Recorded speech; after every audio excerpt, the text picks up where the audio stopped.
The Rockstar's Email Order Bride. Book 2 in the Romance Island Resort series. Written by Demelza Carlton. Autonarrated by AI Chris from Google. 29. So what brings you to Romance Island? Phuong jerked awake, looking around for the source of the question. She sat up and spotted the woman who'd spoken, though she didn't look much older than herself. She looked a whole lot neater though.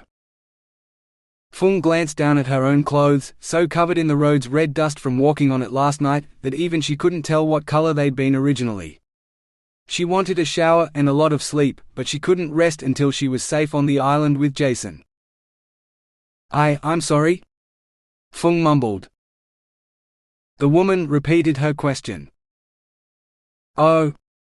I'm here for Jason. He told me to come. Suspicion narrowed the woman's eyes. Jason? So you're a big fan of his, I take it? How could she possibly explain to this stranger that she'd fallen head over heels in love with a man she knew better than she knew herself, but she'd never met? It sounded crazy even to her. More than that. We're going to be married. Phuong thanked the dust caking her skin for covering her blush before she got her cheeks under control. Suspicion hardened to disbelief. Married? Well, good luck with that. Tears sprang to Phuong's eyes. Did she doubt him?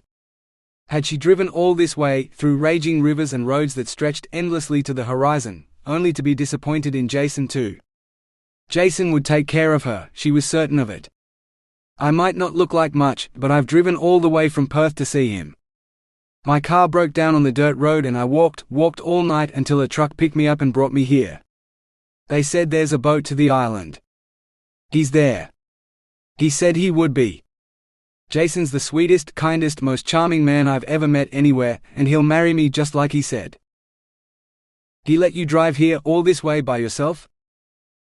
He didn't know, Phuong whispered. I wanted to surprise him. I see. Judging by the woman's tone, she saw things that made her very thoughtful, but she didn't say any more. Phuong was too tired to care. So close to her final destination. The Englishwoman could keep her secrets if she just let her sleep a little longer. So, getting along well, ladies? Phuong had barely closed her eyes before the sun-baked man was back. She struggled to rise again. We're done loading.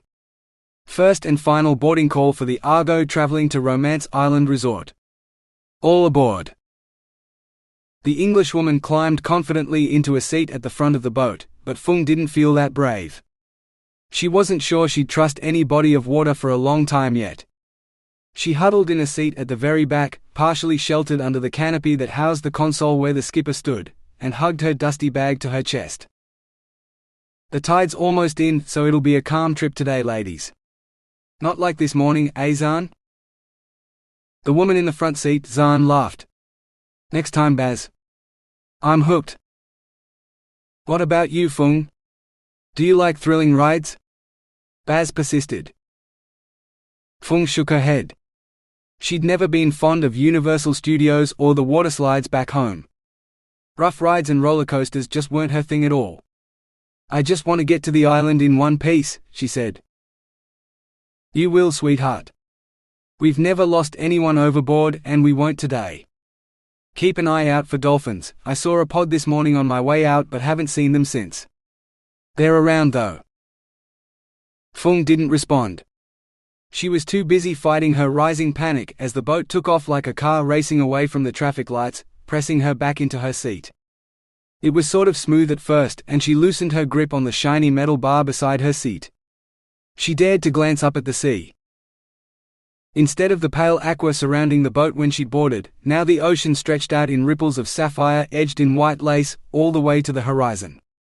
Waves, open water, and a grey fin slicing through the water. Sharks. The ocean was worse than any of the swollen rivers she'd struggled through to get here.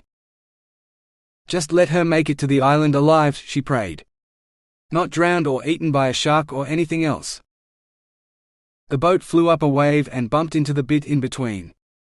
Her stomach swooped, promising she'd be sick if she'd stopped to eat anything before boarding the boat.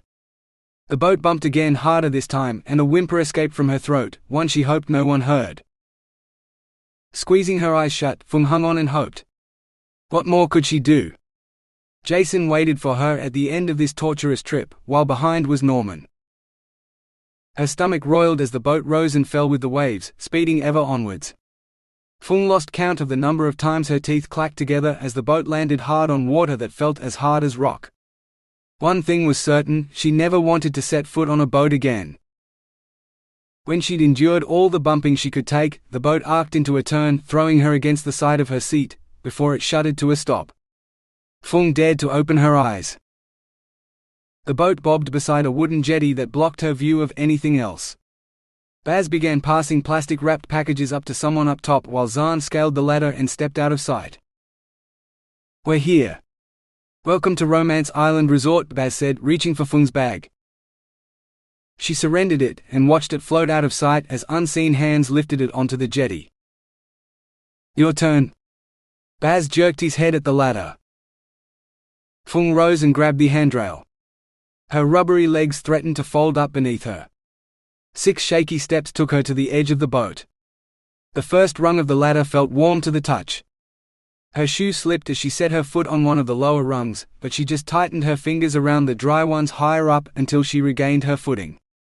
Anything was better than the boat, she promised herself, as she hauled her exhausted body onto dry land. When both her feet stood firmly on the jetty timbers, Phuong dared to look up. What she saw dropped her to her knees. Paradise. Finally, she was home. 30. Bloody hell.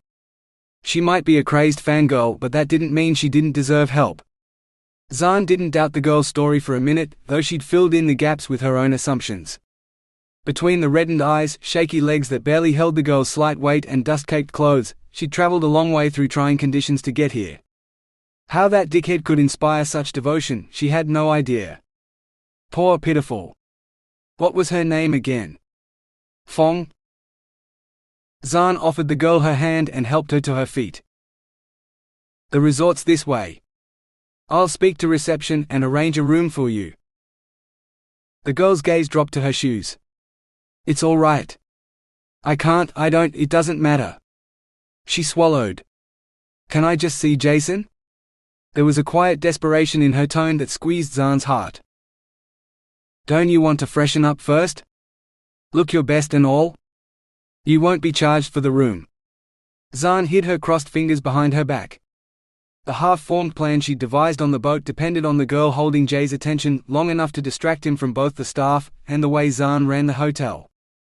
Half dead and covered in a layer of dust so thick it had formed a sort of crust over her skin as it dried, Jay wouldn't look twice at her. She charged the room to Jay, it's not like he'd notice. The girl wavered. Zaan smelled victory. "All right." Zaan kept pace with the girl's stumbling strides until they reached reception. Toby visibly sagged in relief. "Ms. Lane, I've been trying to reach you for the last hour. There's a situation that needs your attention in the library." He stopped abruptly when he caught sight of the girl. Her car broke down on the Cape Levesque road. "Can you take her to a hotel room, please?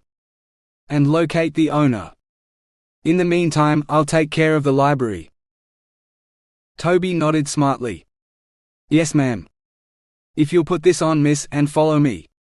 He handed the girl a slim wristband that looked nothing like the bulky device on Zaan's wrist. Zaan waited for them to leave the foyer before she marched to the library. "One of the IT guys, Cam?" She'd have to go through the personnel files again and memorize those names, damn it, knelt by the door scanner, jabbing his finger at a tablet tethered to the scanner. "Fucking open," he growled at the door. He resumed poking the tablet. "What's the problem with the library? Please tell me it's not Professor Plum with the candlestick standing over a dead body in there." At Zaan's blank look she added, "Cluedo? The board game?" She gave up waiting for recognition. "What's the problem?" Annette from housekeeping reported this morning that the door's locked. "No one can get in, not even staff. The computer says someone's tripped the privacy lock on it, but that's not possible. Only guests can do that to their rooms." Staff can lock public areas of course, but that comes up as a fault, not do not disturb. And it won't tell me who the ID's allocated to. Just gives me a damn number." He bared his teeth and actually growled. Zan wanted to laugh, but she had better things to do than listen to a tech guy's rambling. "So what do you expect me to do?" He stared at her wide-eyed. "You're the manager, the only one who can override it." "Right." Zan lifted her wrist to the scanner and her wristband emitted a high-pitched beep. She peered at the display. "Will you look at that? It says the door's locked. You have to hold it for longer." Zan leaned against the wall, her patience rapidly draining away. "How much longer?" A series of beeps chirped from the scanner before Zan's wristband flashed, asking her if she wanted to override the door lock. "About bloody time." She tapped the screen and it went blank. "If that worked, then I should be able to." Cam swiped his ID and the door hissed open. He sagged against the wall. An unholy stench rolled out of the library. Zan almost gagged. "Go check the guest register for Professor Plum," she managed to say before she pinched her nose shut. She should at least get a glimpse of the body before she called the police. There wasn't much blood, she noticed with some relief as she sidled into the room. The god-awful smell intensified, but she pushed on. The bookshelves looked pretty clean. Presumably that meant the body had been hidden pretty well, as it wasn't visible to anyone entering the room or walking past.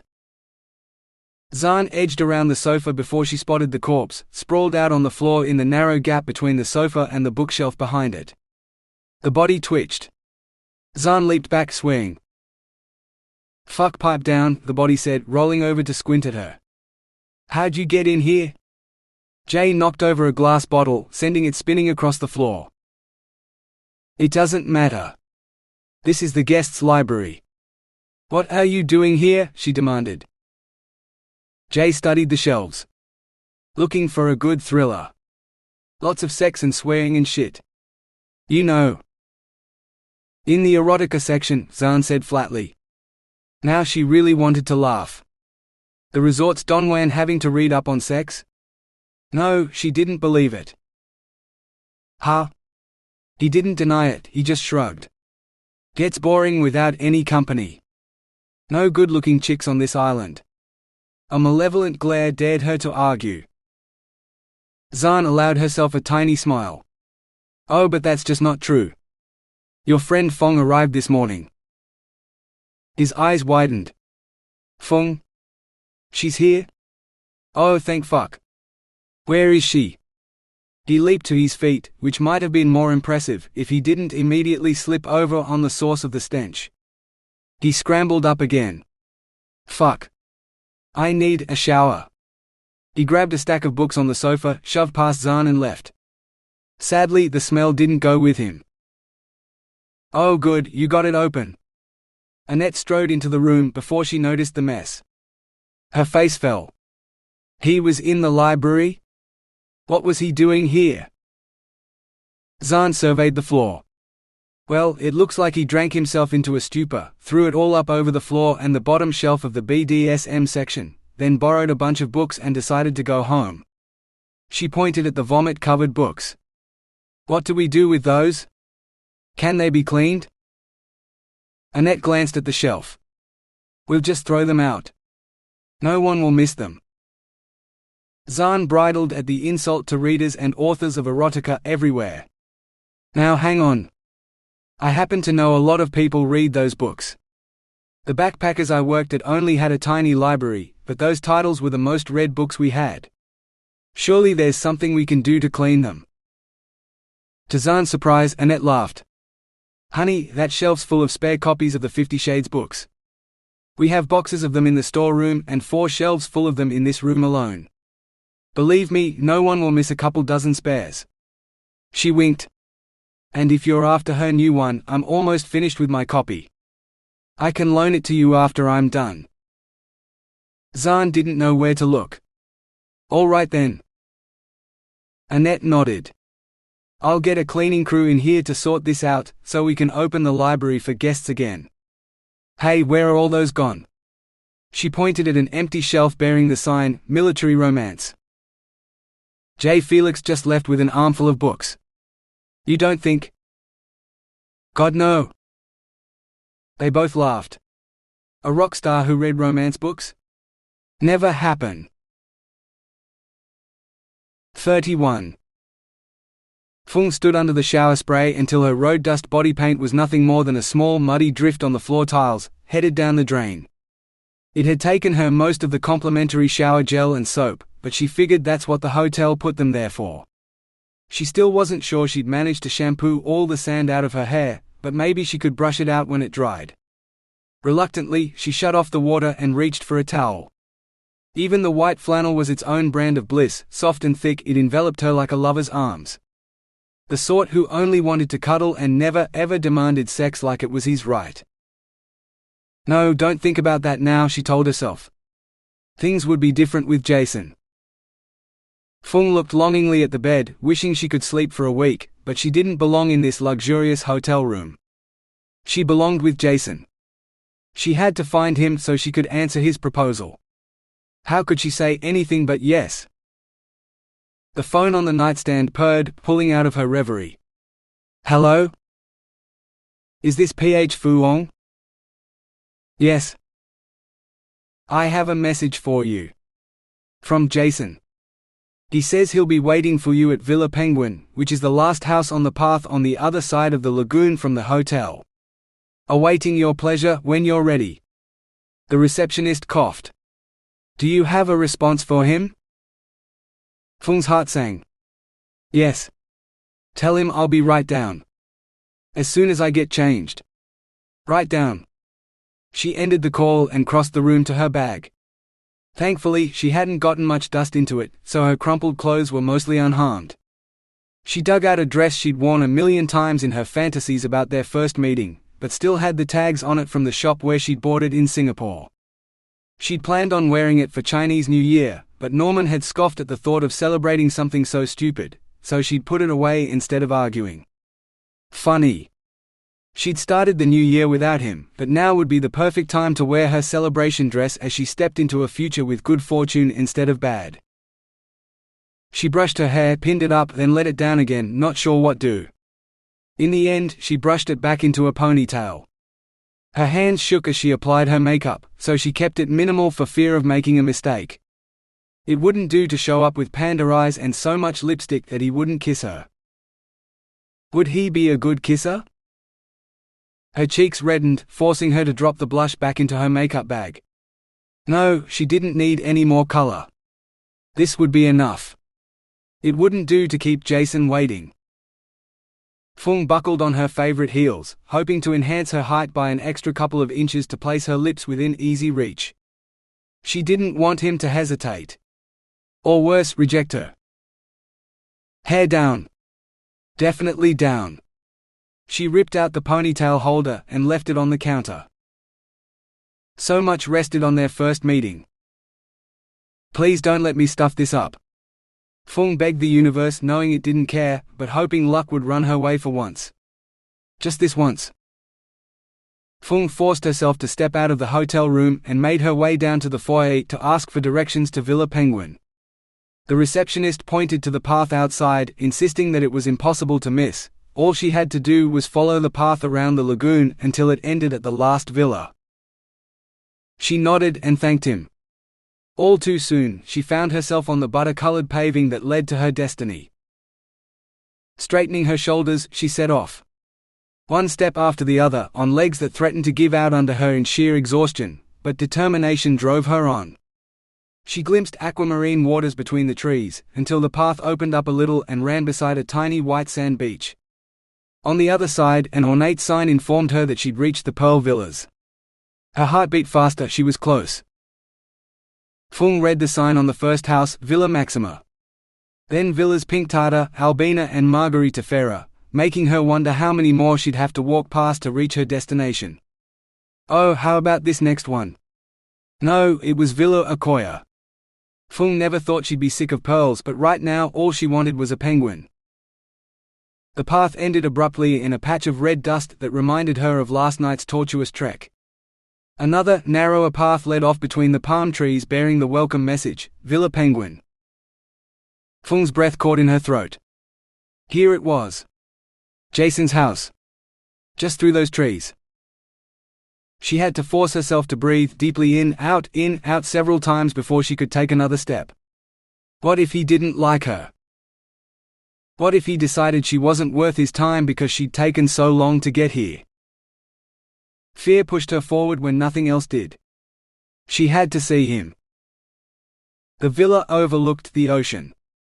It even had its own private jetty, a copy of the loading dock on the other side of the island. And a front door which now stood only inches in front of her. Close enough to reach out and touch or knock on to announce her arrival. Nervousness overwhelmed Phuong. What ifs swirled through her head and made her lightheaded. Tears welled up, threatening to spill. She couldn't cry until after she'd met him, or her scant makeup would wash off. She had to be brave or all was lost. Lifting her strangely numb hand, she touched her knuckles to the glass. No sound. She took a deep breath and rapped smartly on the frosted glass door. Knock knock, who's there? Called a deep voice that made her stomach churn. She hadn't counted on him having a sexy voice to go with the ripped body. It sounded better than she'd imagined. It's Phuong, she squeaked, then cursed herself and repeated her name, desperately trying to sound less like a cartoon character, but she wasn't sure if she succeeded. Ah, the mysterious Phuong, came the voice from the other side of the door, where she could see a hulking shadow. The man was huge, surely he couldn't really be that big. A trick of the light, maybe. The door whooshed open. Phuong found herself face to face with the man who featured in her wildest fantasies. His laughing eyes were the color of honey. The dark red-brown honey from flowering gum trees that cost way more than the sugary cheap stuff they'd served in the college dining room. The sort promising sweetness but also so much more. The eyes of the man she'd crossed the state for, welcoming her home. J. Felix, your very own frog at your service. He gestured down the length of his body before he held out his arms. Now how about that kiss? Phuong looked. Arms strong enough to hold her, to protect her from anything. And looked. The abs were real, so real she could reach out and touch them. And looked again. The treasure trail was real too, guiding her eyes down to. The only sound that came out of her throat was the squeak of a dying mouse. No, not a dying mouse. One faced with an enormous snake. But she liked living. She opened her mouth and released a second squeak. So she did the only thing that made sense at the time, she bolted. 32. She wasn't eavesdropping. Not even a little bit. Just because she'd accidentally overheard Toby talking to Jay and then decided to stretch her legs in the corridor behind reception as Toby conveyed Jay's message to Phuong, requesting a meeting at Villa Penguin, wherever that was. No, it still wasn't eavesdropping. Where was Villa Penguin anyway? Presumably near the jetty named after the same bird. Zaan hadn't been hiding behind the potted palms waiting for Phuong to appear. They just sort of screened her from sight, like they were supposed to screen the whole service corridor. She'd only moved them a little bit. Hardly at all. So when Phuong finally appeared in an elegant red dress with matching heels, of course Zaan had felt the need to go outside for some air. The best scenic path led around the lagoon to the Pearl Villas, so it was only natural that she'd choose to walk that way. It had nothing to do with the clacking red shoes she could hear just around the bend. She just passed Villa Pinctada when she heard a voice calling her name. Damn the man. Ms. Lane, huffed Lee the maintenance man. Just need to inform you about the shark. Seems we've got a tiger shark in the lagoon. It's just within the legal size for fishing. A few more inches and he'd be too big. The chefs want it caught so they can serve fresh shark fin soup, but the occupational health and safety manager insists it should be chased out of the lagoon at the next high tide.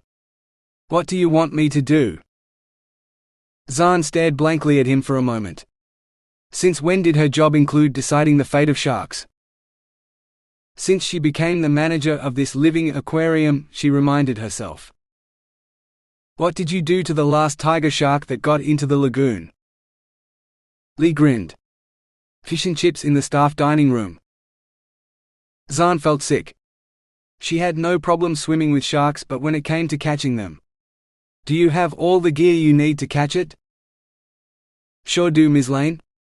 There'll be fresh fish for lunch tomorrow, you'll see." She swallowed, nodded and walked away, hurrying in her hope of catching up to Phuong in time to witness the fangirl's first meeting with the dickhead of her dreams. Zan could just read the sign on Villa Akoya when she heard the slap of running feet. No, not just running, fleeing in terror judging by Phuong's expression. The girl didn't even see her. She just kept running until she vanished around the bend. Zan called after her but received no response. Now, should she follow the girl and make sure she was okay, or find out what had frightened her? Maybe she'd seen the tiger shark. Phuong had looked terrified on the boat ride over, even though the sound had been flat as a mill pond the whole way. Ooh, what if she'd seen the sea monster? Zan wouldn't give up a chance at seeing if there really was one. There. Decision made. Zan strode confidently forward until she found a shoe. One of Phuong's shiny red heels, lying on the path that led to the Penguin Jetty. Zan sighed, picked it up, and headed for the jetty. Around the next bend she found the second shoe.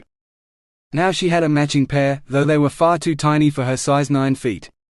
Well loved too, judging by how worn the soles were. Hardly something a girl would leave behind unless she was running for her life. But from what? No sharks or sea monsters at the villa. Just Jay. Zan marched up the veranda and pounded on his door, making it shake in its frame. "Jay Felix, what did you do to that girl?" Silence. "If you did anything to harm her, don't think I won't call the police. I know every officer in the station. No amount of money will make this go away.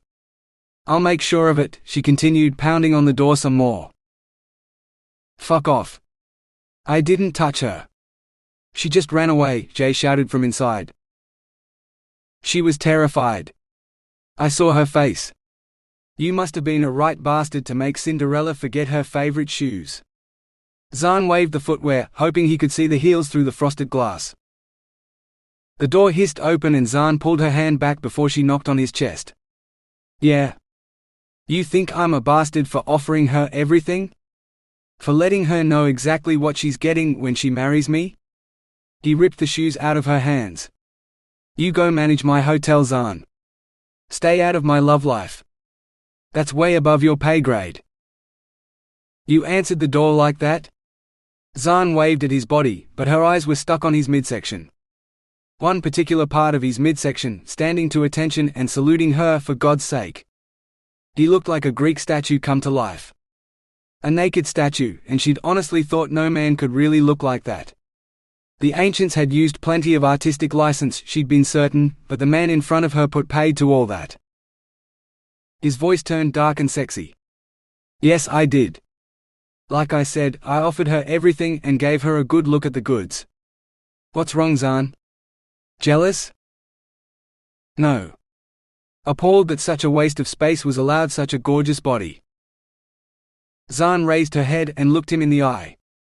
"No, not that eye, the ones on his face." "Jay," she said coolly, "put some damn pants on, will you?" No wonder that girl fled like the devil was after her. "You're a bloody wanker. I hope she calls the papers when she gets back to her room and tells them every damn detail." She turned her back on the rock star and marched back to her office. So much for distracting Jay with female company. A media shitstorm would have to do, one that kept Jay on the mainland for a long time.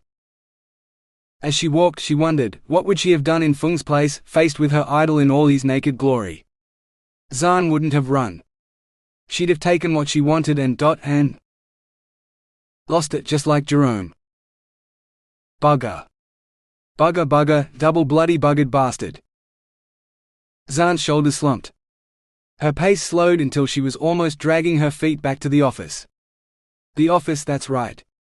She had work to do. Planning for the future of this paradise. Now she'd found the snake. A sizable one to be sure, but it was firmly attached to the hotel's owner. It wouldn't be escaping to bother her again anytime soon, Zan swore. 33. By the time she'd run out of breath, Phuong already regretted running, and she couldn't even see the main hotel building yet. He'd asked for a kiss. Just a kiss. She should have just given it to him. Instead, she'd ruined everything. Jason wasn't Norman, the two men were worlds apart. Jason had a body even she admitted she admired, a sexy voice she hadn't expected, and it had to be a joke, surely. Candid cameras must have captured her shocked reaction when she discovered the man who wanted her to be his mail-order bride was none other than Jay Felix, Chaya frontman and hot rock star. All the things he'd said in his messages fell into place. Wanting more than just one-night stands and holiday romances, needing something more. Even she knew the man's reputation, though she wasn't a huge fan of the band. She probably had one of their albums at home somewhere. How could she have been so stupid? Men with six-packs didn't need online dating sites to find a bride. Her escape from Norman, the nightmarish road trip, all of it was because of a prank for some reality TV show that would show her as the fool she was, because she'd been desperate enough to believe that she could have a future where fairy tales did come true. Tears blurred her vision by the time she shoved through the foyer doors. Desperate to reach her room before a single salty droplet fell, she broke into a run again, before she was forced to halt in front of her hotel room door. Where was her key? She reached for the scanner pad, which beeped. A moment later, the door hissed open. She stumbled through the portal to oblivion, she hoped. Didn't really care anymore. Running footsteps in the corridor outside stopped just as the door slid shut. "Miss, are you all right? Do you need assistance?" Phuong rested her head against the cool glass as the dam burst, gushing tears down her face. No.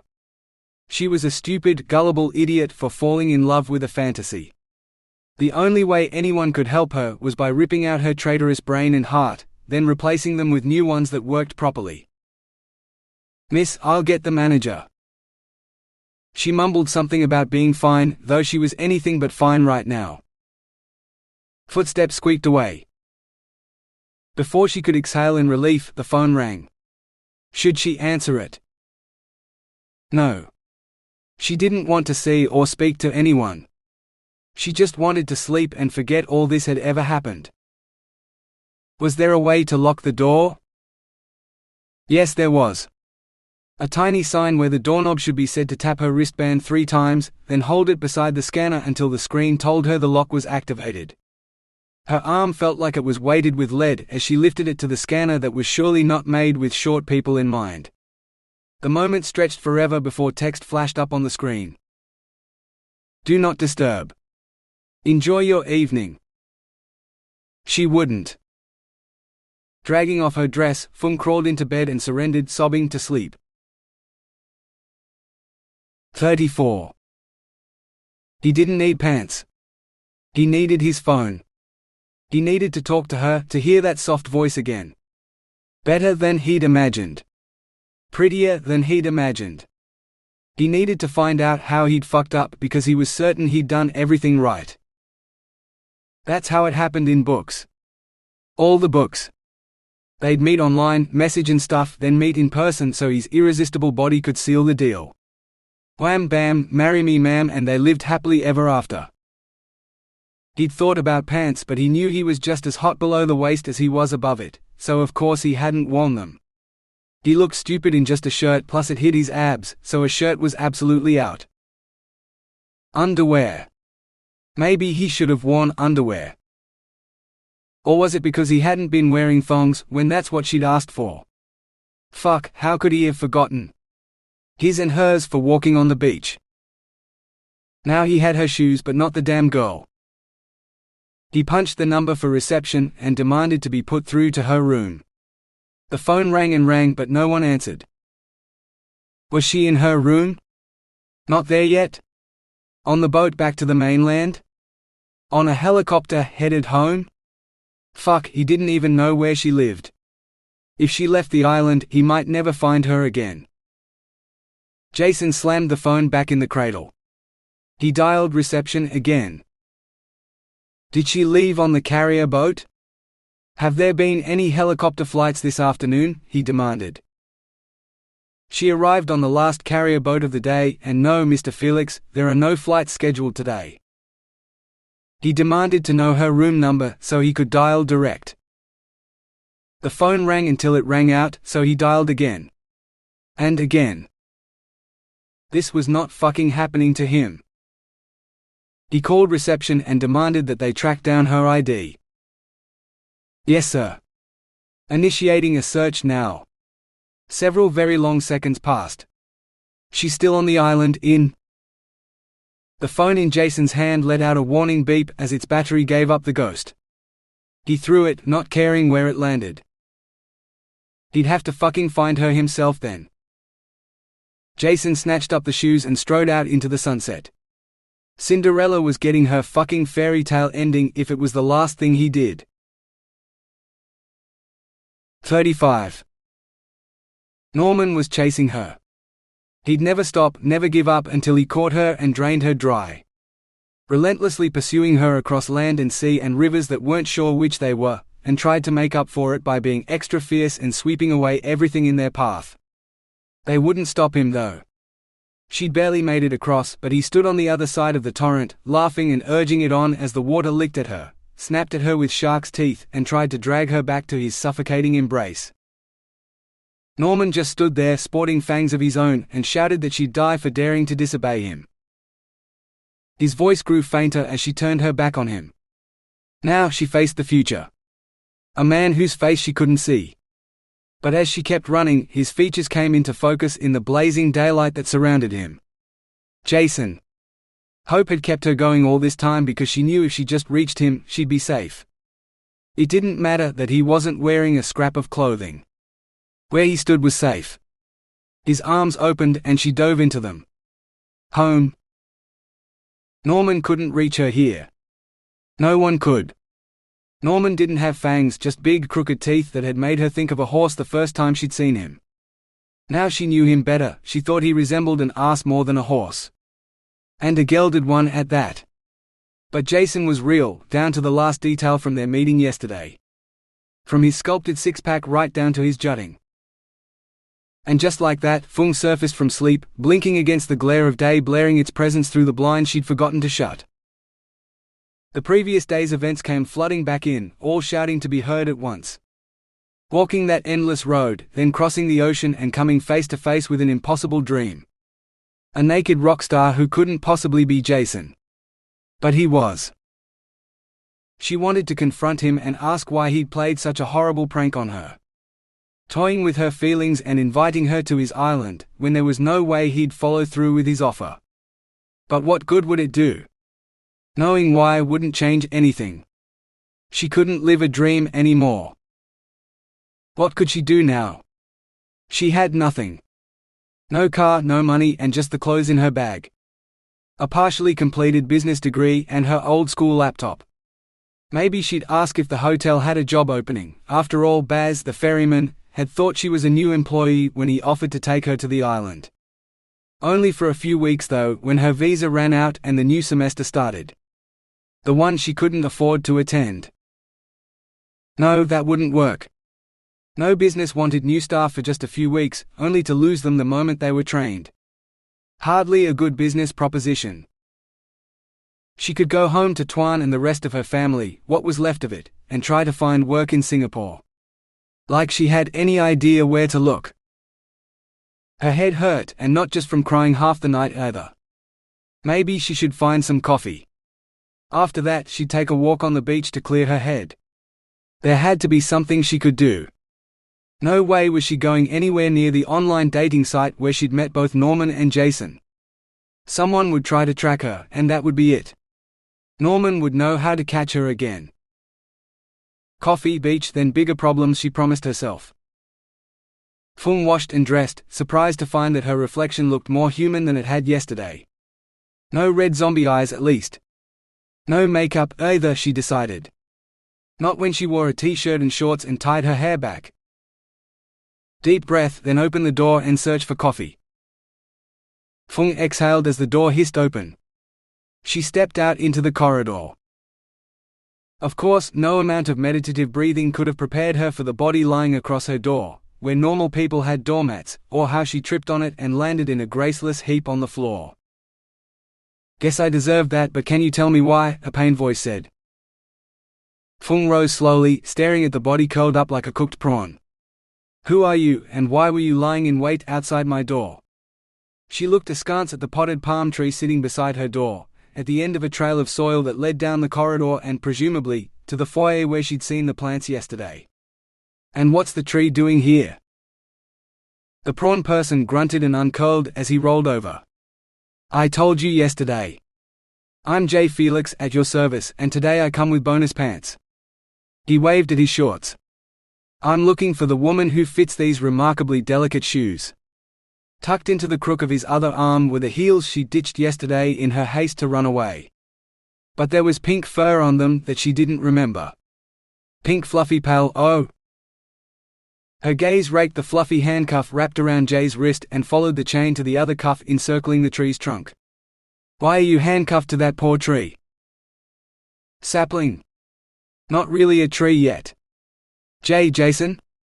Winced as he sat up. The new resort manager threatened to have me removed from the island if I didn't leave you alone. She seems to think I'm dangerous. So I handcuffed myself to a tree and promised to stay put. The tree was in the foyer then though. And I was worried about you, so I figured I'd take the tree for a walk and wait here instead. None of this made sense. Her head started throbbing. Jason J. Take your pick. Most people call me Jay, but you're different. Where are the cameras? She whispered, looking for hidden lenses. I got one on my phone if you want to take selfies. Give me a sec to get up. I'll take one of both of us together. First couple moment and all. He unfastened the wrist cuff and rose, pulling his phone out of his pocket as he pulled her to his side. Smile. Phuong did her best, but the phone only photographed how badly she'd failed. She looked slightly manic, her eyes showing her desperate desire to run again. She'd had enough of being a laughing stock. Shrugging out of his grasp, she took a step back. I'm sorry, I know this is just a joke to you, but I don't find it funny. Please, I just want a coffee and maybe a glimpse of the beach. Then I'll go. Don't. His tone sounded too serious. Please don't. Spend a day with me. That's all I ask. Just one day. Please, Phuong. She started when he said her name. How could Jason, the man her mind had desperately clung to in its hope to get her safely out of hell, be J. Felix? How do you know my name? She expected a flippant comment about how she'd told him yesterday, but he surprised her. You told me weeks ago. Made me write it on my belly and take photos. It was a fucking permanent marker too. Took days to wash off. Phuong cracked a smile. You volunteered to do it. I didn't make you. Really? He squinted at her. I guess I could've. I might have had a bit of bourbon before I did it too.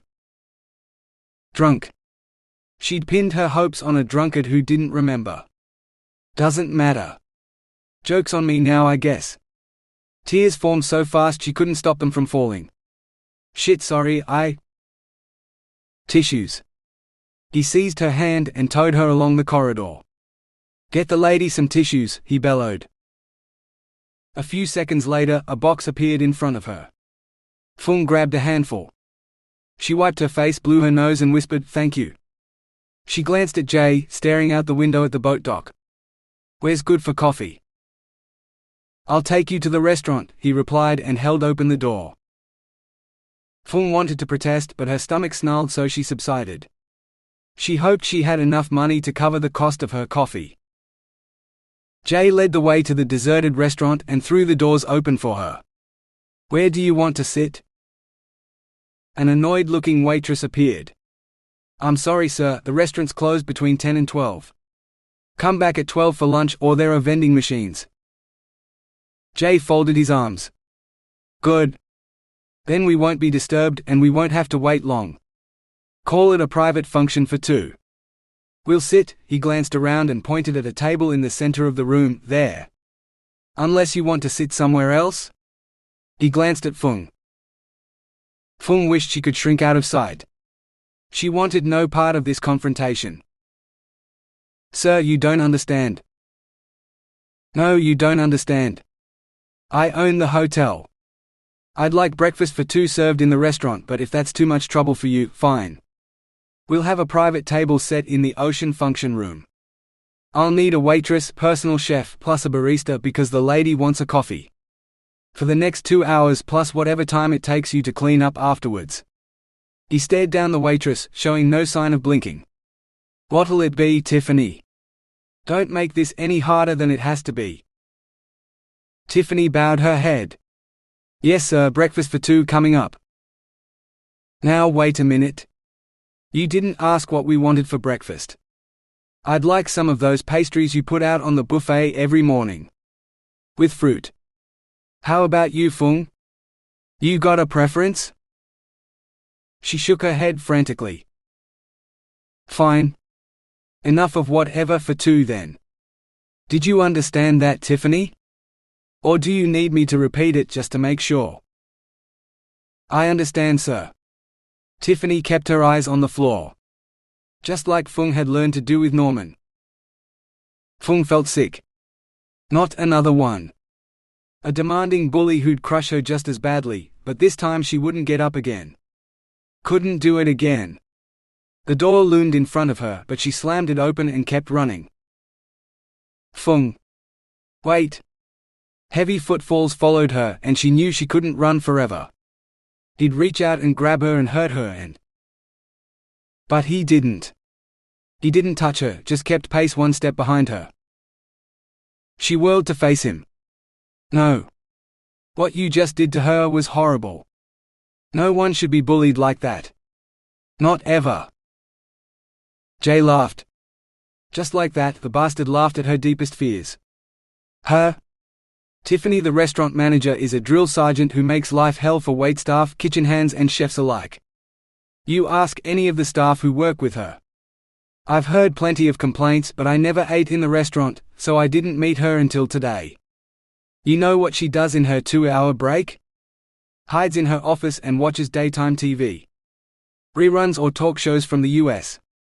And if anyone interrupts her, they end up scraping and washing dishes for a week. She finds fault with everyone. One girl ended up on stress leave after Tiffany screamed at her for not picking food up from the floor and serving it to someone. No joke, it was plated wrong and the chef hadn't noticed. When the girl grabbed it, the ribs just slithered to the floor, and the next thing she knew, Tiffany was screaming like a banshee. She was sleeping with Maya, the old manager too, so he turned a deaf ear to all the complaints. You'd be amazed at some of the dodgy stuff that goes on behind the scenes here. He winked. I'll take you round by her office window and you can peek in to see what she's doing. Watching TV, not working. She's pissed because I'm making her work instead of watching the boring and the Botoxed or whatever it's called. Honest. She wasn't sure what to believe. One minute he was a bullying bastard, and the next, he was the man she'd exchanged emails with and driven for thousands of kilometers to meet. One who could save her from everything. I'm confused. I don't know what to believe anymore. He grinned. That's why you need coffee. Let's talk over breakfast at Tiffany's. Something made him grimace, but he didn't say any more as he headed inside. Phuong sighed. She'd come this far. What else could she do but follow him? 36. Jason drummed his fingers on the table as one of Tiffany's subordinates served breakfast and coffee. He willed the woman to leave, but she insisted on setting everything out on the table like their own private buffet. Couldn't she see the girl was ready to bolt? Every second she sat there, the hunted look in her eyes grew more and more pronounced. He'd do anything to make up for the mess he'd made yesterday. And he'd start, if only the waitress would take the hint and leave. Will there be anything else, sir? He shook his head. We'll shout if we need you. The waitress marched back to the kitchen. As soon as they had the restaurant to themselves, Jason leaned across the table and whispered, "It was the frog, wasn't it? I went a bit too far for you with the frog kissing. That's why you ran yesterday." Phuong choked on her coffee. Are you all right? She flashed 2 thumbs up and nodded in between coughing. Jason eyed her for a moment before he was sure she wasn't going to die, then continued, "Look, I had it all planned out. I wanted to show you me at my best. The whole package. I was all set to offer you the night of your life, as a sample of what to expect. Dancing all night and all that. But then I saw you and you looked so scared, all I wanted to do was wrap my arms around you and make it all okay. So I got sort of flustered and I said the first thing that came to mind, the bit about kissing frogs, and you ran in, fuck." She had that look again, the one from yesterday. Right before she took off. "Say something. Is it the whole frog thing in general, or just that you don't kiss frogs on a first date?" Phuong's tongue darted out and licked her lips. "I don't know anything about frogs. I just can't get the image out of my head. One minute I was nervously knocking on the door, then you introduced yourself as some rock star, and when I wanted to look anywhere but at your face as I tried to understand what you were saying, I saw your…" Words failed her, so she pointed under the table. Jason grinned. "Giving you a full salute, no less. I thanked every lucky star I knew of yesterday. You looked hot in that red dress and those heels. Fuck, I'd like to see you in those again. Just the heels and nothing else." Phuong froze. She lowered her gaze into her lap. "Please, I'd prefer not to talk about it. Yesterday or sex. I don't." He waited for her to finish, but when it seemed she wasn't going to, he blurted out the burning question. "Are you a virgin? Have you never seen a man naked before?" That made her laugh. "Oh no. And no. I've seen plenty. Had plenty, well, not a lot, but…" She paled. "You just look so big and intimidating. I was already scared and, well, it's huge and I'm not sure I can." "You're scared of my cock? Or you'll hurt his feelings. Don't you worry. The bigger, the better, you'll see. We'll take it slow the first time. And the second, I'll let you call the pace." Another wink as he tried to hide his sigh of relief. Yeah, he'd done virgins, but he preferred a bit of experience. No self-respecting rock star would go looking for a virgin. Too much trouble by half. "But not until after we're married." Phuong lifted her chin as if she thought it would emphasize her point. "Wedding first." Good thing he didn't plan on a long engagement. "Sure. How's Friday sound?" Her jaw dropped. "What? I guess I should have done this first." Jason eased off his chair and knelt on the carpet. "Phuong, will you marry me?" She stared at him for a bloody long time. "Too long." "Are you joking?" she asked finally. His knees hurt and she'd left him hanging. This wasn't funny. "No. I barely know you. I don't even know what to call you." She was ready to run, he could see it. "My name's Jason. Jason J. Baby Rockstar. Fuck, marry me and you can make up your own damn pet names and trademark them. Take your pick." Just as long as she didn't say no. He wasn't sure what he'd do if she said that. Phuong wet her lips. So scared, so vulnerable, he just wanted to wrap his arms around her and comfort her, all while she was driving him crazy. "Jason. I can't answer that. I know almost nothing about you." "You're not saying no, right?" Slowly, she nodded. "I just, you said to give you a day. Could you give me a day too?" "Sure." He climbed stiffly back onto his chair and grabbed a pastry. "Right, so what do you want to know?" 37. The basket of Danish pastries held nothing but crumbs, though the taste of cherry still lingered on Phuong's tongue. She wasn't sure how many cups of coffee she'd consumed, but she was still surprised to see that she and Jason had been talking for so long that they weren't the only customers in the restaurant anymore. Maybe a third of the tables were occupied and, even more surprising, no one was staring at Jason. He'd always had long hair in the pictures she'd seen of him, so perhaps the shorter style he now sported was enough of a disguise. They discussed parents, siblings and pets, movies and music and even books, though he'd done more listening than talking when it came to books. Under the watchful eyes of her father and brother, she hadn't dared to read anything more graphic than young adult fiction back home, but she'd developed a taste for them all the same.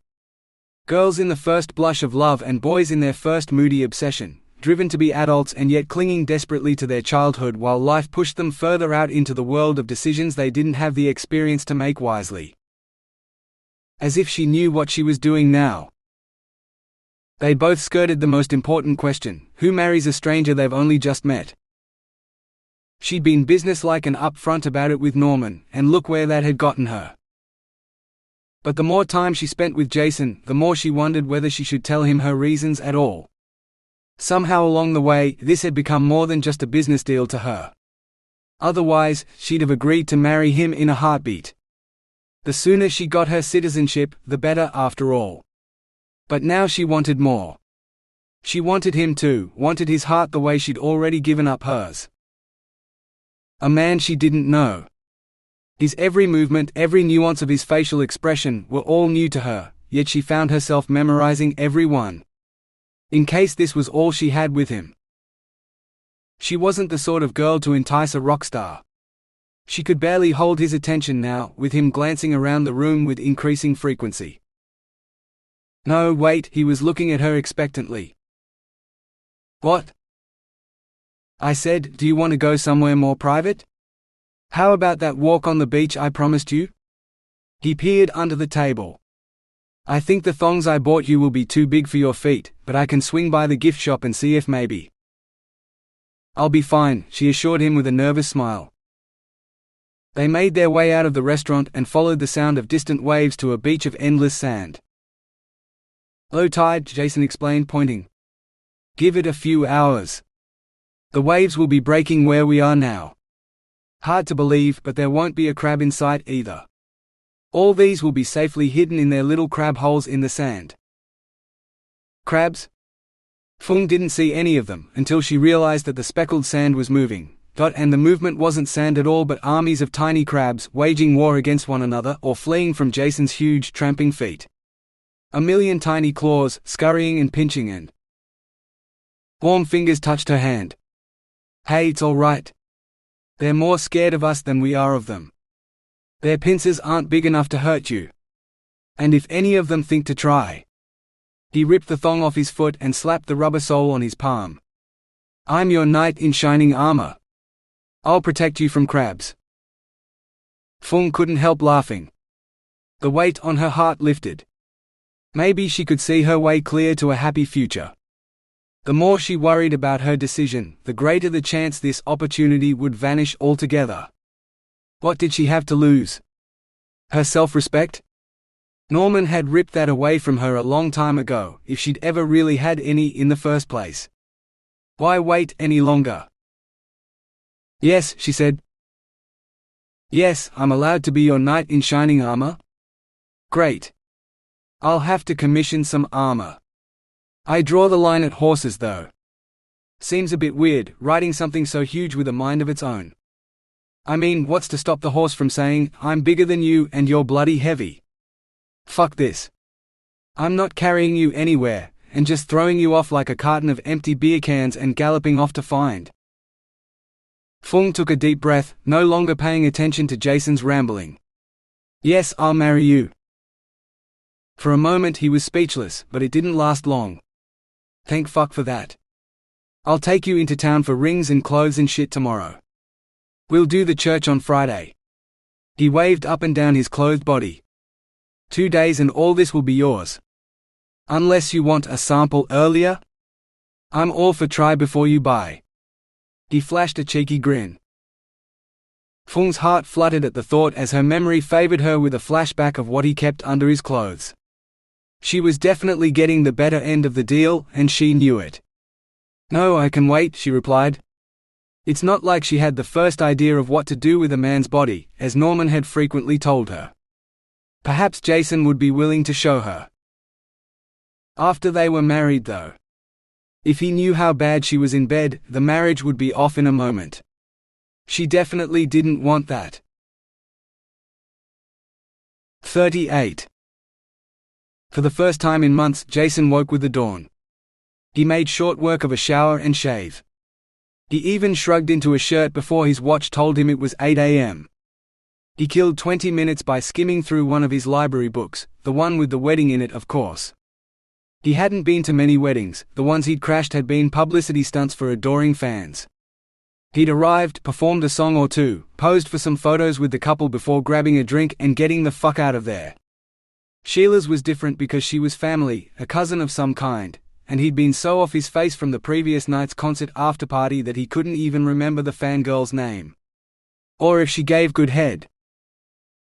Didn't matter. The only name he needed to remember now was Phuong's, because tomorrow she'd be his wife. Hear that, Angel and Audra and Joe and everyone else out there? He'd be happily married to his blushing bride. They'd have a fucking fairy tale ending. He had a list though. One he'd made with Phuong on the table at dinner last night.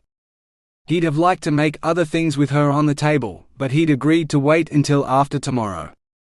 It's not like his dick would fall off in the meantime. At least he hoped it wouldn't. The list.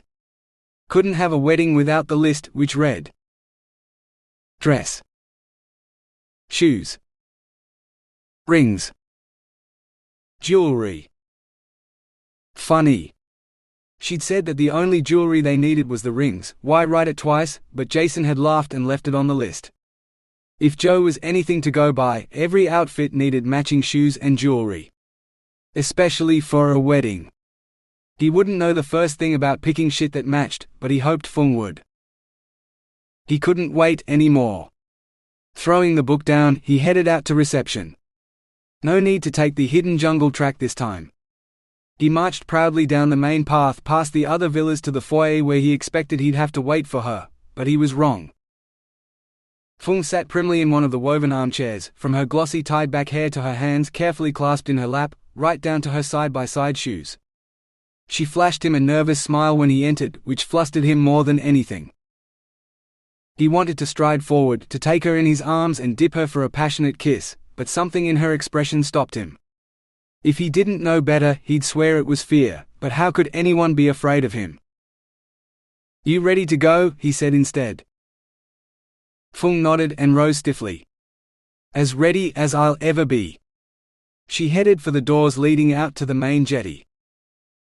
One of the maintenance guys trundled a wheelbarrow down the jetty, full of something red, black and grey. Jason moved closer to the window to get a closer look at the wheelbarrow's contents. As it bumped over the uneven boards, a tail flopped out of the mess. A shark's tail. That meant shark skin, shark bones or whatever it had, and bloody shark guts. The maintenance guy tipped the carved-up carcass into the ocean, turning the water red. Blood, oh fuck.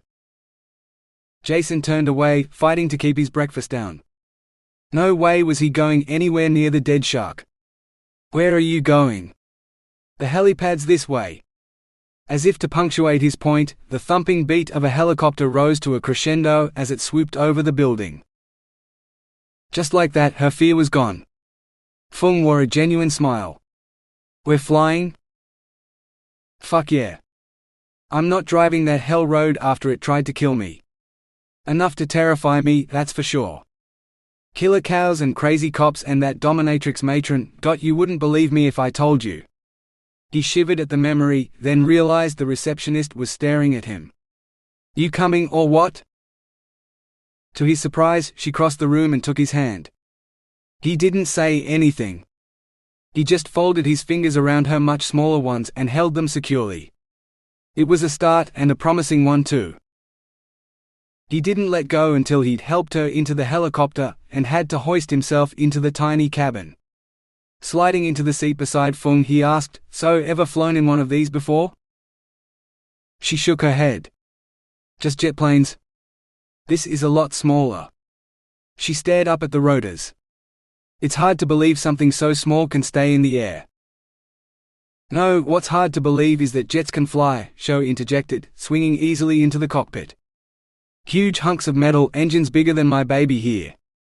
He stroked the hatch before slamming it shut. "This skims almost as gracefully as the big black kites you see soaring overhead. Well, on the mainland anyway. You don't get as many of them out here. The ospreys and sea eagles don't like them." Phuong nodded politely and subsided.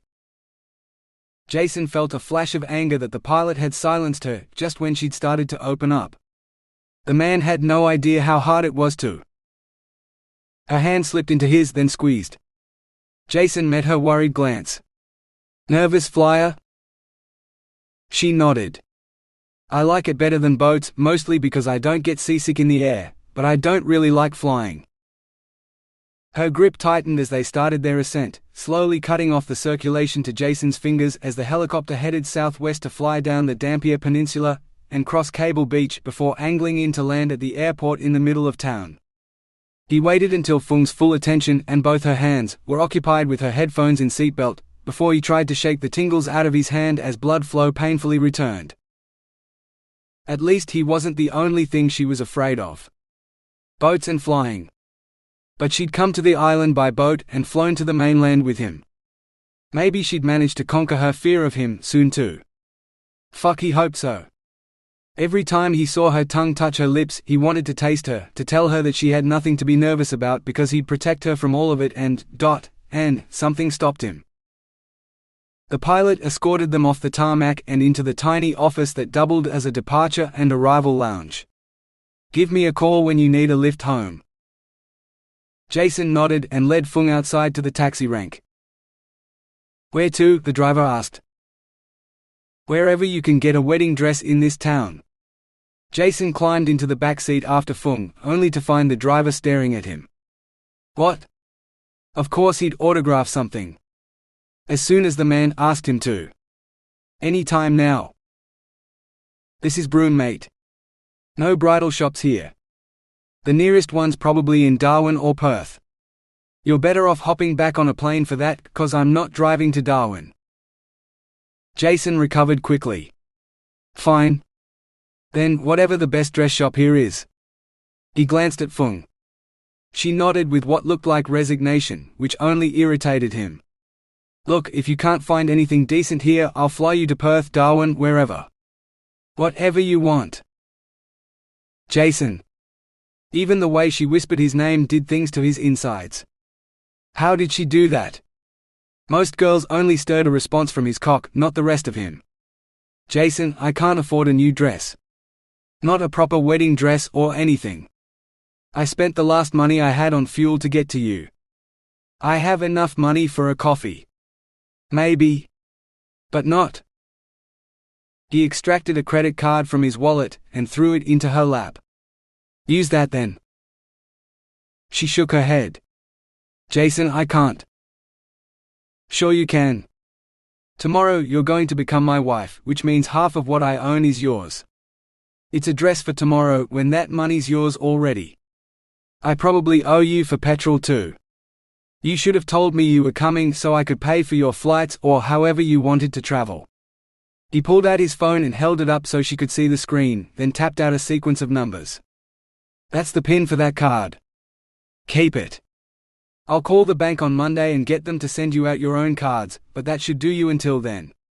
If not, just let me know. This is Chinatown. Most of the clothes shops are here, or you can go to the shopping center on the other side of the airport," the taxi driver announced. Jason paid him and found himself standing beside Phuong on the footpath outside a frock shop, whatever that was. It had dresses in the window display though, and one of them definitely had her attention. Jason took a deep breath and inhaled the scent of fresh brewed beans. "I'll just go get a coffee. You want me to grab one for you too?" Phuong nodded and entered the shop. The door squeaked shut behind her, safely enclosing her in the air-conditioned cabin. She'd be safe for a few minutes, Jason decided, slipping around the corner to the cafe. 39. Bells chimed as Phuong entered the shop, announcing her arrival more musically than she expected. "Can I help you?" the shop assistant asked. Her name tag announced that her name was Betty. Phuong thought of the credit card burning a hole in her pocket. "I guess so. I need a dress to wear for a wedding tomorrow." "What do you have in mind? Anything catch your eye?" Phuong pointed at the window display. "I want to try that one. I'm thinking red." When she'd been a little girl dreaming about her future wedding, she'd always imagined herself in red like the brides back home. Would Jason want her to wear white, like a traditional Australian bride? She'd have to ask him when he returned.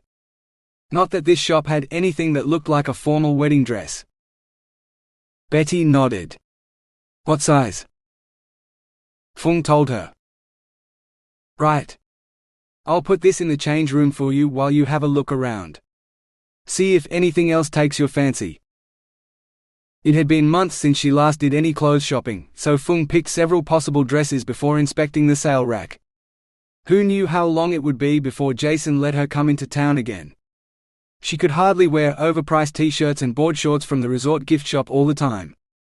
Selecting a few sale items that looked like her size, she headed for the change rooms. Phuong undressed and reached for the first hanger when she caught sight of her reflection. She'd lost weight living with Norman, that was for sure. She could see her ribs for the first time in years.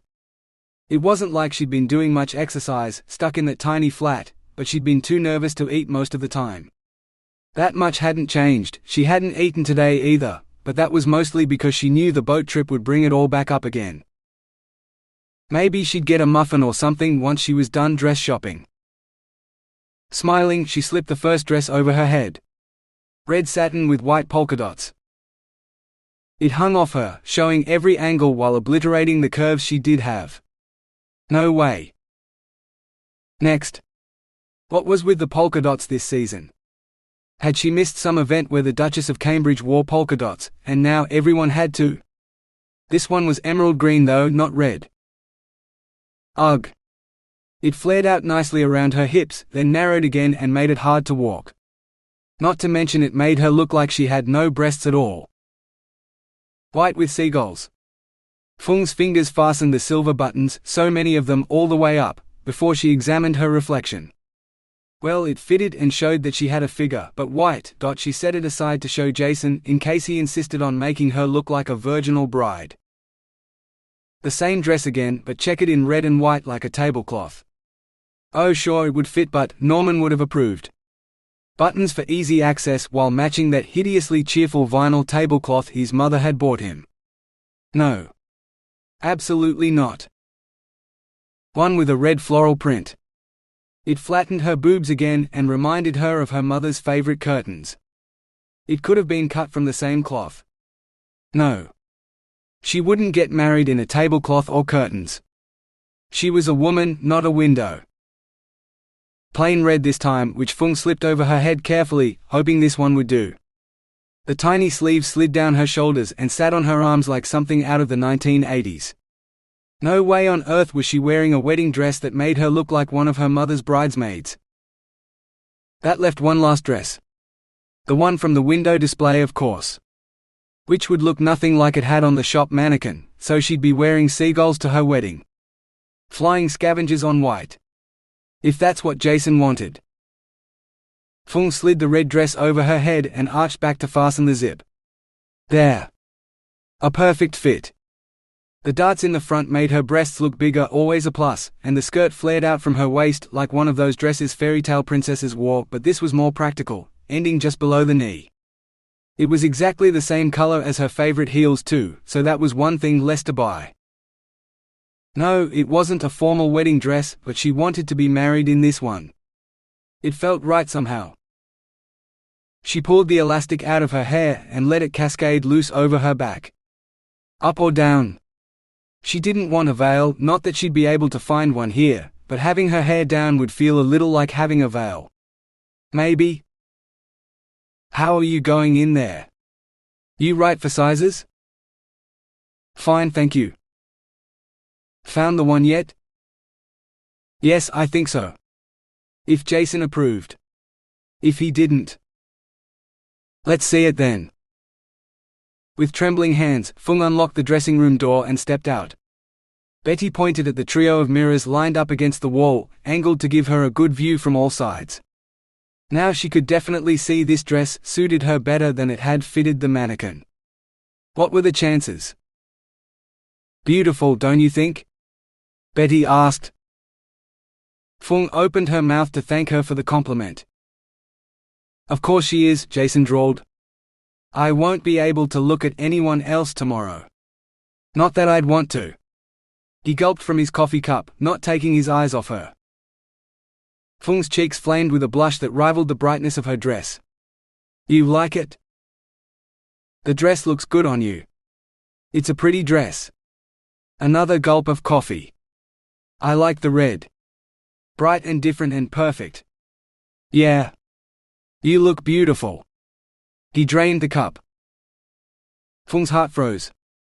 No man had ever called her beautiful before. Norman had called her hot on the day they met, his eyes wearing that half-lidded look she'd soon learned meant he was thinking about sex. Jason's expression was different though. More wonder and less lust. Definitely not what she was used to, and she wasn't sure what to make of it.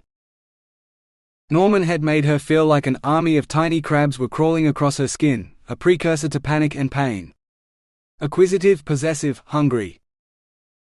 Jason made her forget everything, what she was wearing, where she stood, even who she was, because all she could think of was him and wonder what he was thinking. He could have any woman he wanted.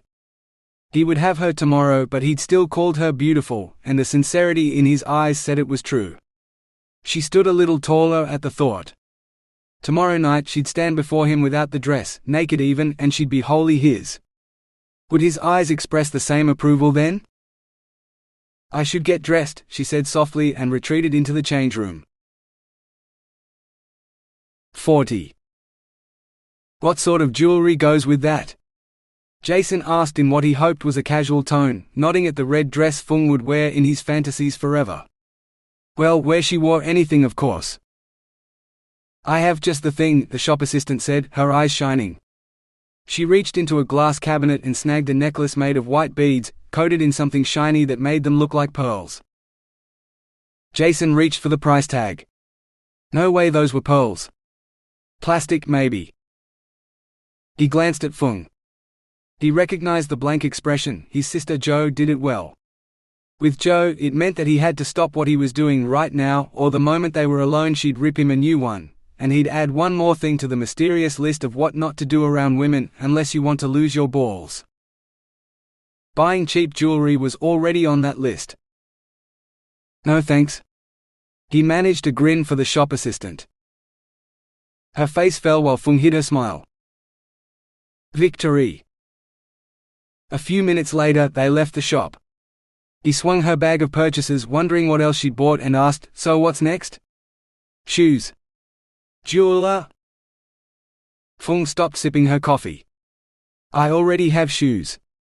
We should get the rings next. She ducked her head. If we're still going ahead tomorrow. Why wouldn't we be? I'm not backing out. Are you? He stared at her in panic. She couldn't do that to him. Not her. She wouldn't be that cruel. Of course not. This is all so fast. It's hard to believe that tomorrow we'll be married. Sure is. Can't believe my luck, he replied cheerfully. Thank fuck for that. Jewelers. Dampier Terrace. Just down the lane. They'll have what we need. And a wedding present for her too. He crossed his fingers and hoped he'd gotten this one right. The first shop wasn't as much a jeweler as a pearl showroom, with huge display cases of jewelry, loose pearls and all sorts of things made out of mother of pearl. Including a selection of caviar spoons, sitting in a polished oyster shell dish. As if anyone would use such a tiny spoon. Actually, the hotel manager, Maya, might. But the manager wasn't Maya anymore. It was that angry English chick. But she didn't matter right now. Nobody did but Phuong, who'd headed straight for the section with the most spotlights directed on it. He might not be an expert at marketing, but all that time spent on stage had taught him a thing or two. The spotlights focused the audience's attention on where you wanted it to be, on the star, the singer, or, on the rare occasion, the soloist. Whatever that display held, it was the crown jewels of the shop's collection. He hung back and watched. Phuong peered through the sparkling glass, then her eyes widened. She took a step back. Her attention turned to a nearby case that was only slightly less well lit. A moment later, she stiffened and walked away. Can I help you, sir? Jason turned and met a familiar face. Now, if only he could remember when. Did she send you back for the matching bracelet after all? The woman smiled. We still have it. She gestured toward the second display unit Phuong had rejected. This was where Joe had bought her necklace. A strand of round silvery pearls. Smaller than the plastic necklace in the dress shop, but… "No," he replied. "I want something that goes with this." He held open the dress bag. "And a ring to match? Do you have men's rings?" Her smile widened. "Come with me, sir." She led him to the display units set into the counter. Jason glanced at Phuong, who was intent on the contents of a cabinet on the opposite wall. He'd check those in a minute. "Ring first." "These are the men's rings." She lifted out a tray that held fewer rings than he had fingers. "See anything you like, sir?" She tilted the tray. One of the rings winked at him. Well, that's what it looked like. On closer examination, he realized it was a gold-colored stone set in the band. "What's that?" "A champagne diamond from the mine up north near Lake Argyle. Our jeweler likes to source stones locally," she said smoothly. Champagne diamonds. They sounded right for a wedding. Celebrating and all that shit. Jason nodded. "Yeah. That one. Show me women's rings with those then." Of course there were dozens of those, all winking and sparkling at him like they knew he was out of his depth. Fucking rocks. Time to call for help. "Hey Phuong. Which one of these do you want?" The startled shop assistant recovered quickly, hitching her smile back into place. "Is the young lady with you, sir?" "Yes." Phuong's soft voice behind him didn't sound particularly certain. "Yes," Jason repeated with a pointed look for the woman. "Show her the rings. And the necklaces too. Just like the one I bought my sister." "Your sister?" She tittered and winked. "Ah, yes, sir." She pulled out her keys and headed for the necklace cabinet. "Do you bring all your girlfriends here?" Phuong asked. Jason couldn't stand the sadness in her eyes. "No. The only time I came here was with my sister. My real sister. The one who used to steal my Lego blocks when we were little so she could build stables for her toy ponies. Now part owner of Romance Island Resort, though I still own the rest." He sighed. "She understands business better than I do. Been to uni and all. Got her degree. She helped me out when I first took over the place. She said she wanted pearls as payment. I swear she picked the most expensive necklace as payback for those ponies." "What did you do to them?" "Don't remember. I grabbed my blocks and the ponies and hid them. By the time she noticed, I couldn't remember where I put them. They're probably still hidden in our parents' old house." He grinned at the memory. "My brother used to steal my toys too. I always knew his hiding places though, so I got them back again later." A thought struck him. "Do you want to invite your brother to the wedding tomorrow? I can arrange flights." "No." Her vehemence surprised him. He opened his mouth to ask more, but the woman returned with several necklaces and a tray of rings, so he closed it again. Phuong stared at the rings for a long time until Jason finally lost patience and pointed at the biggest, most ostentatious one he could see, all pearls and sparkly bits tangled in what resembled gold seaweed. "Try that one on," he insisted. The monstrous ring covered half her finger, right up to her knuckle. Jason burst out laughing. Phuong cracked a smile as she took it off. "How about that one?" She pointed at a delicate ring set with one tiny pearl. "No." He bit his lip. "Maybe you should pick a necklace first. Something to go with your dress." The shop assistant edged one forward, still fastened around the neck of the headless velvet display stand. "This is the finest white pearl strand in the store at the moment. With exceptionally high luster, as you can see." "We'll take it," Jason interrupted. "No." Phuong shook her head violently. "I can't." Jason didn't understand. "Are you allergic to pearls or something?" She shuddered. "No. That necklace, the price of that necklace is more than my university fees for a year. Fees, board, everything. I can't wear something that expensive around my neck when there are better things to spend the money on." Jason shrugged. "So pay your fees. You got my credit card. Let me know if you need more. I'll sort it out." He turned back to the shiny things laid out on the counter. "So, are you going to pick a ring or make me do it?" 41. The next hour passed in a daze for Phuong. She slid ring after ring on her finger, seeing the sparkle of an endless procession of diamonds until Jason held one up that he insisted suited her best. She nodded, too stunned to argue. Her uni fees, he'd pay them just like that. No need for citizenship, the wedding, any of it, except that the only reason he'd given her the money was because tomorrow she would become his wife. She had to tell him. She couldn't take his money like that when there was no need. And when she came clean, maybe he'd tell her why a man like him was looking for a partner on an email order bride website. He wasn't Norman. He was nothing like Norman. Everything would be okay, she told herself as her stomach churned in consternation. "I don't know about you, but I'm starving. Breakfast feels like forever ago. Have you ever had chocolate chip pancakes?" His boyish grin was contagious. "No, I haven't," she whispered. "Too hot to walk, so we'll get a cab." He hailed one and she climbed into the back seat. A few minutes later, the taxi came to a halt. She staggered out again into cloying heat. Gentle hands righted her. "Don't worry, I'll get you inside with a cold drink in just a minute." Dizziness blurred her vision as Jason half carried her into coolness, followed by hardness as his arms gave way to wood. A chair cradled her while Jason knelt on the floor at her feet. "Drink, baby." Something hard pressed to her lips. Damp. "Drink."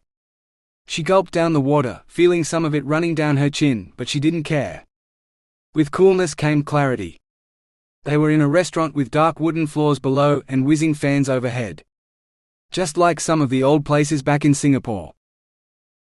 "Better?" Jason asked, his forehead creased with concern. She nodded limply. He rose and took the seat across the table from her. "When did you last eat?" Phuong thought hard. "Dinner?" He tapped the menu in front of her. "Pick something. Anything. You need to eat."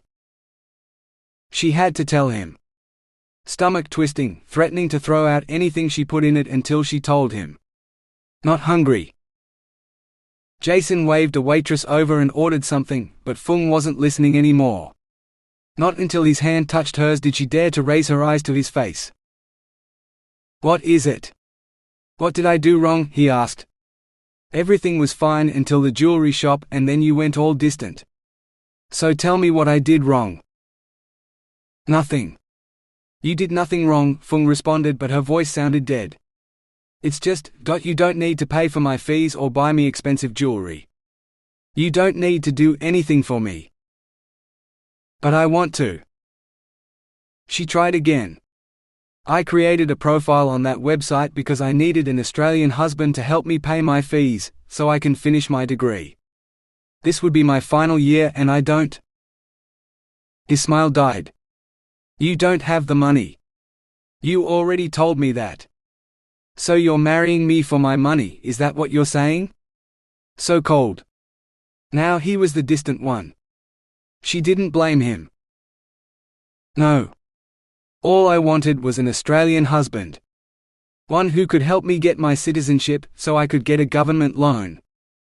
It would take a couple of years, but I'd still be able to finish my degree.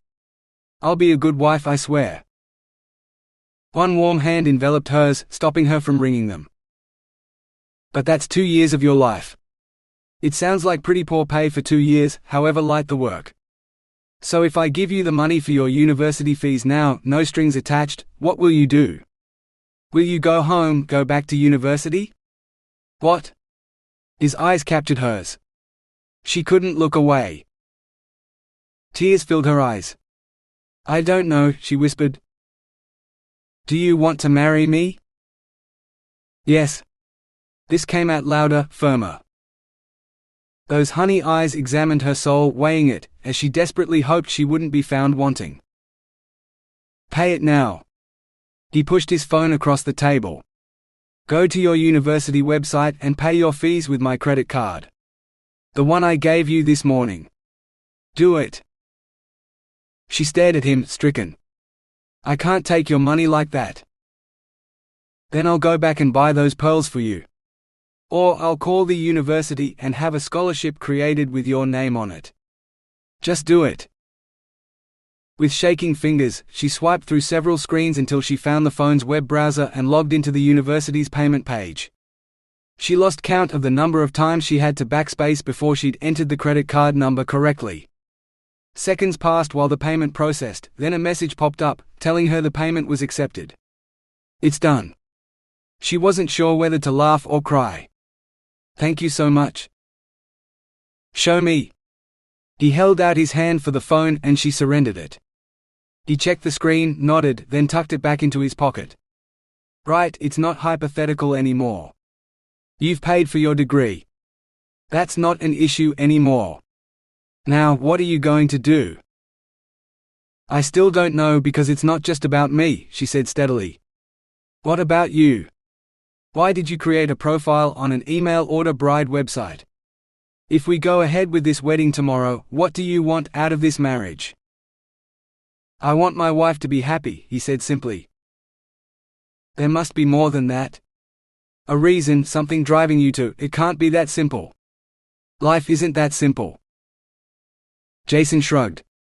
Why not? I believe I can make you happy. I'll do my best to keep you that way. I know you'll make me happy. Happily ever after, just like the fairy tales. Yeah, they leave out a bit of the detail, but it's essentially the same. I went on that website looking for a woman who believes in fairy tales. I found you. It's fate, Phuong. Let's follow it and see where it takes us. I promise I'll make sure you enjoy the ride. Phuong didn't know what to say. Fortunately, she was saved by a waitress carrying 2 plates of pancakes. Jason waited until the woman left before adding, "Marry me tomorrow. Not for my money, not for my citizenship, but because you're willing to give us a shot at happiness together with the whole fairy tale." She held his gaze for what felt like forever. This was the offer of a lifetime. No matter how much it scared her, she had to follow her heart. I will. 42. Jason rapped on Phuong's door, curling his lip at the pathetic sound of his knuckles tapping glass. Now, if it had been a proper wooden door, he could have produced a much more manly knock, the sort that echoed through the room and announced his presence. One that said, "Your husband is here," instead of some pathetic loser whose knock sounded like an apology for his very presence. Kind of like the difference between tapping your glass with a knife to get a room's attention or just raising your voice and letting out an almighty, "Oi!" He wasn't one to pussyfoot around, but he didn't want to break Phuong's door either. She was just so fragile, ready to shatter into a million pieces if he did the wrong thing. And he didn't intend to screw this up. It was his wedding day, for fuck's sake. He tapped again. "Phuong? It's me. This is your morning wake-up call, like I promised. Even though it's not really morning anymore.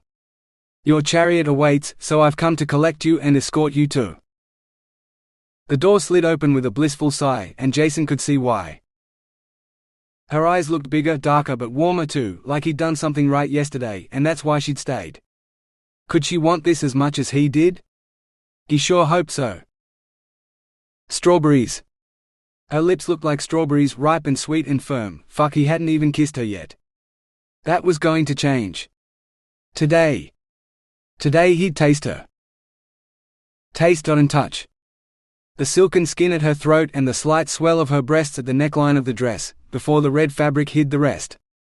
That perfect dress, demure and kind of old-fashioned, covering everything from her shoulders to just past her knees but hinting at curves he couldn't wait to see, to touch, to stroke and hear her cries of pleasure as he, fuck. She'd worn the red heels. The red Cinderella heels from the day they met. The ones he'd dreamed about every night since. Just him and her and those. "Jason? Are you all right?" He shook himself. Yeah. Fine. It's normal for a guy to have porn-quality fantasies about his bride on their wedding day. Especially with you looking so fucking beautiful in that dress. He wanted to ask about the underwear she had on, but her rosy blush stopped him. He could imagine it for now, and see if the fantasy lived up to reality later. He'd savor every moment too. "Thank you," she mumbled. They stood there awkwardly for a long moment before Jason's brain booted up and he said, the helicopter. Chariot. Whatever. Anyway, it's waiting on the helipad for us. Apparently it's all dolled up in wedding bows and stuff, so everyone at the hotel and the Pearl Farm knows we're getting married today, but they swear no one's told the press. We better get going before that changes. Phuong paled. Yes. She hurried off. Jason found he had to jog to keep up. There's the blushing bride, the pilot shouted as he came into view. He burst out laughing. You're gunning for the headlines in that dress. I can see it now, rockstar marries Asian mail-order bride. Phuong stopped dead. What do you mean? She stared at her skirt. Red dress covered in envelopes? Sho snorted. I didn't think. Phuong's hands flapped in panic, like she was trying to hide as much of her dress as possible. I have to get changed. She darted away, but Jason stood squarely in her way, blocking the helipad gates. Jason addressed the pilot. There aren't going to be any headlines, right, mate? The resort's privacy policy means no press. After Sho's nod, Jason placed his hands on Phuong's shoulders. Baby, I love you in this dress. Please don't change. Her tensed-up shoulders, braced hard enough to charge down a football pitch, dropped as she exhaled so rapidly it looked like she'd been punched in the guts. Fearful eyes regarded him. If you say so, she said colorlessly, then turned and climbed into the helicopter. Fuck. What had he said wrong this time? 43. Sho landed the helicopter on a grassed oval, the goalposts at either end marking it as the local football field. The church is over there. He pointed at a clump of trees, through which Phuong could just see a cross poking out the top. I'll wait here until you're done. No you won't, Jason said. We need witnesses. You're one of them. Sho gave an exaggerated sigh as he jumped out of the cockpit. He threw open Phuong's door, bent in a deep bow, and offered her his hand. Anything I can do for the lovely lady. Jason rolled his eyes, but Phuong smiled, resting her fingers lightly on Sho's palm as she stepped onto the grass. She smoothed her skirt, maybe taking a few more strokes than necessary, but she was too nervous to stop. If she could only stop her hands from shaking. Jason slipped an arm around her shoulders and gave her a gentle squeeze. Somehow, his light touch had uncorked a bottle of champagne in her blood, making her lightheaded. She needed Jason's supportive arm to walk the 100 meters to the church, where they were met by a middle-aged man in priest's robes and a younger, similarly dressed man that he introduced as a seminarian, a student priest. Phuong found her hand gripped in a surprisingly firm handshake from the priest, before Jason received the same treatment. Shall we? The priest said, leading the way into the church. She stepped inside the old-fashioned white building and gasped. Instead of the dark interior she expected, it glowed in colors that brought the Kimberley environment inside.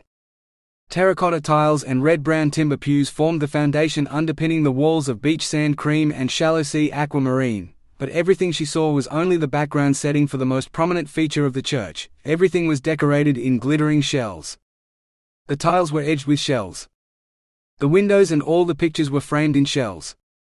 The microphone podium was decorated with a religious design made out of shells. And the altar, well, all three altars if you included the main one and the two smaller ones on either side of it, were inlaid with hundreds of oyster shells, each one as big as her head, the nacre catching the light and throwing it back in coruscating rainbows across each pearly surface. So beautiful, she breathed. Jason's hands pressed on either side of her waist. Not as beautiful as you look today. She could feel the heat of his body, standing close behind her for just a moment before it was gone, as he stepped up to the table in front of the altar. Let's get started, he told the priest. The priest coughed.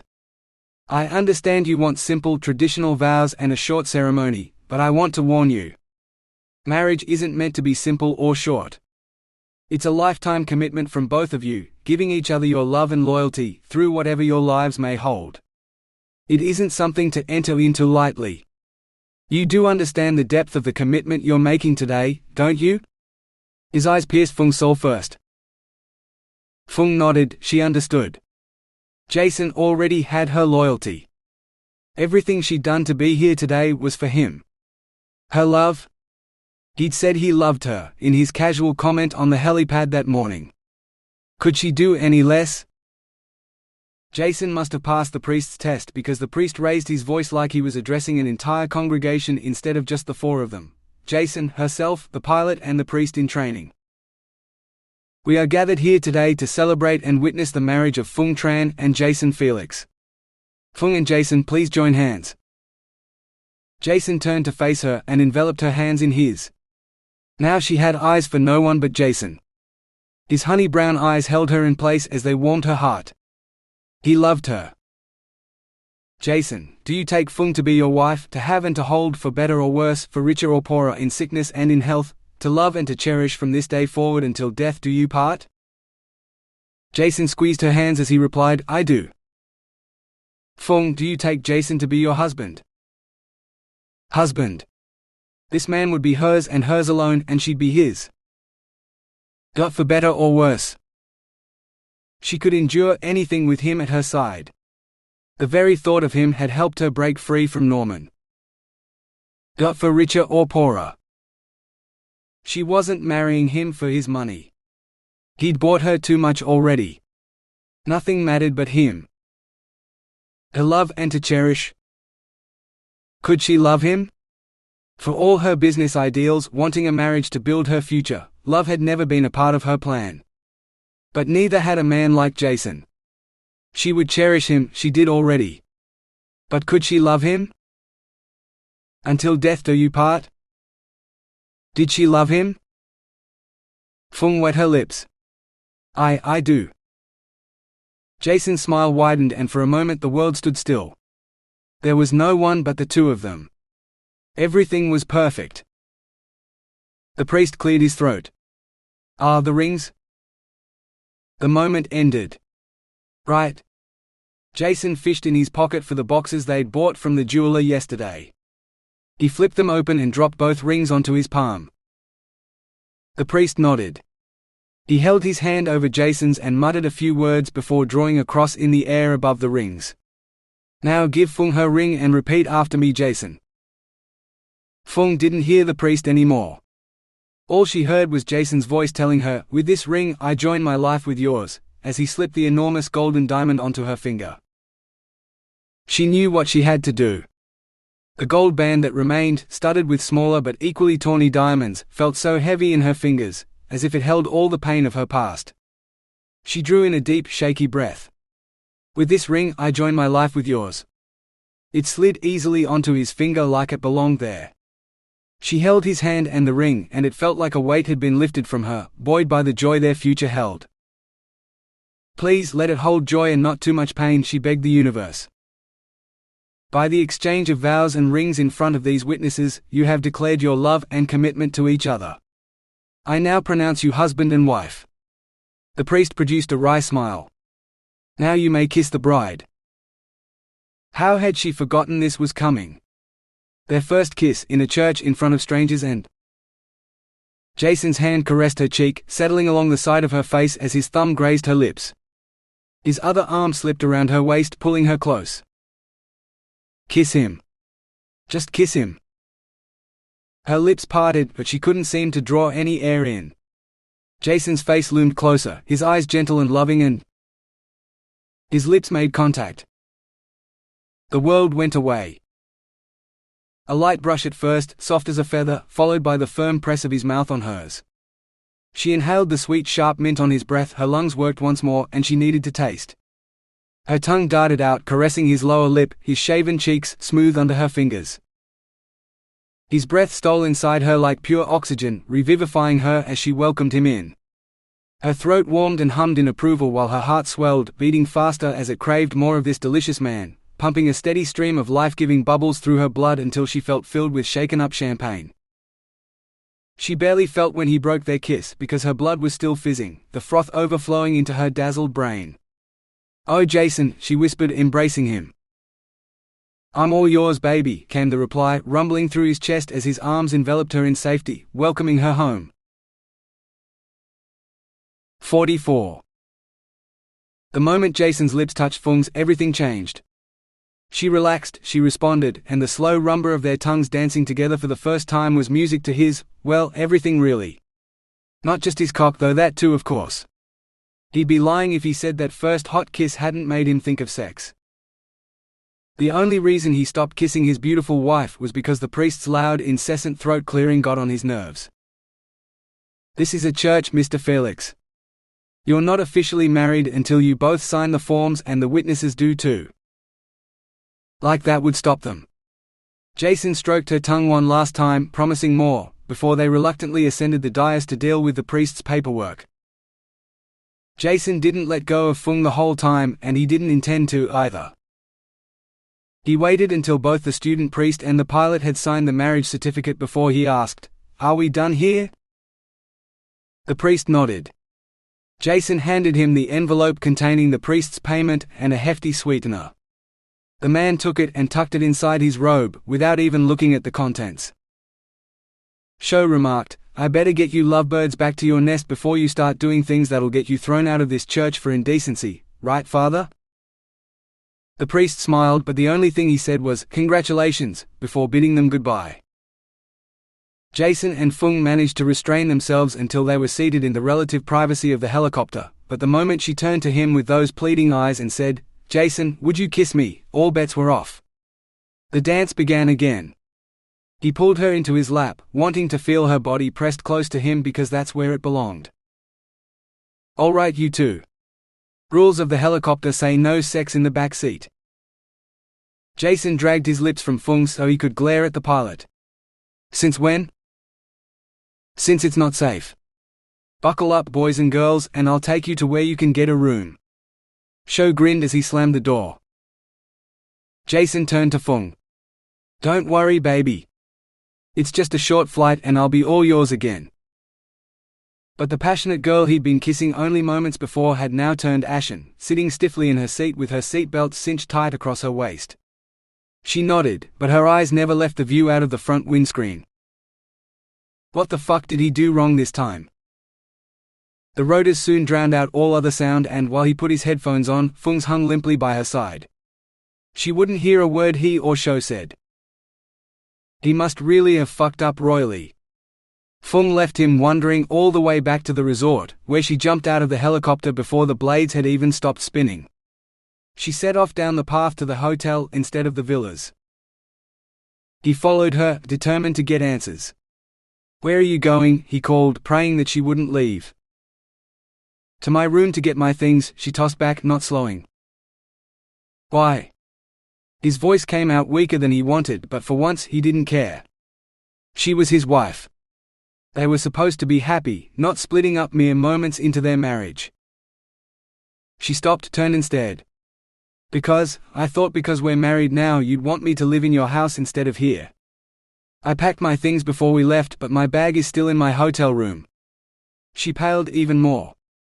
"Unless you don't want me to live in your house?" Jason couldn't help it, he burst out laughing. "I thought you meant you were leaving. Of course you're moving in with me. I'm not going to make my wife walk across the whole damn island every time she wants my specialist services." He winked. This didn't help as much as he'd hoped. If anything, it made her more flustered. Jason went on, "And I won't let you carry anything heavy either. That's why the resort has a porter. We'll go to reception and have someone bring your things over later." Phuong lowered her eyes and nodded. Where was the passionate woman he'd kissed less than an hour before? There was no sign of any passion now. Instead, she was submissive. Sad. Resigned. He stayed by her side until they reached the foyer, when he opened the door and ushered her through.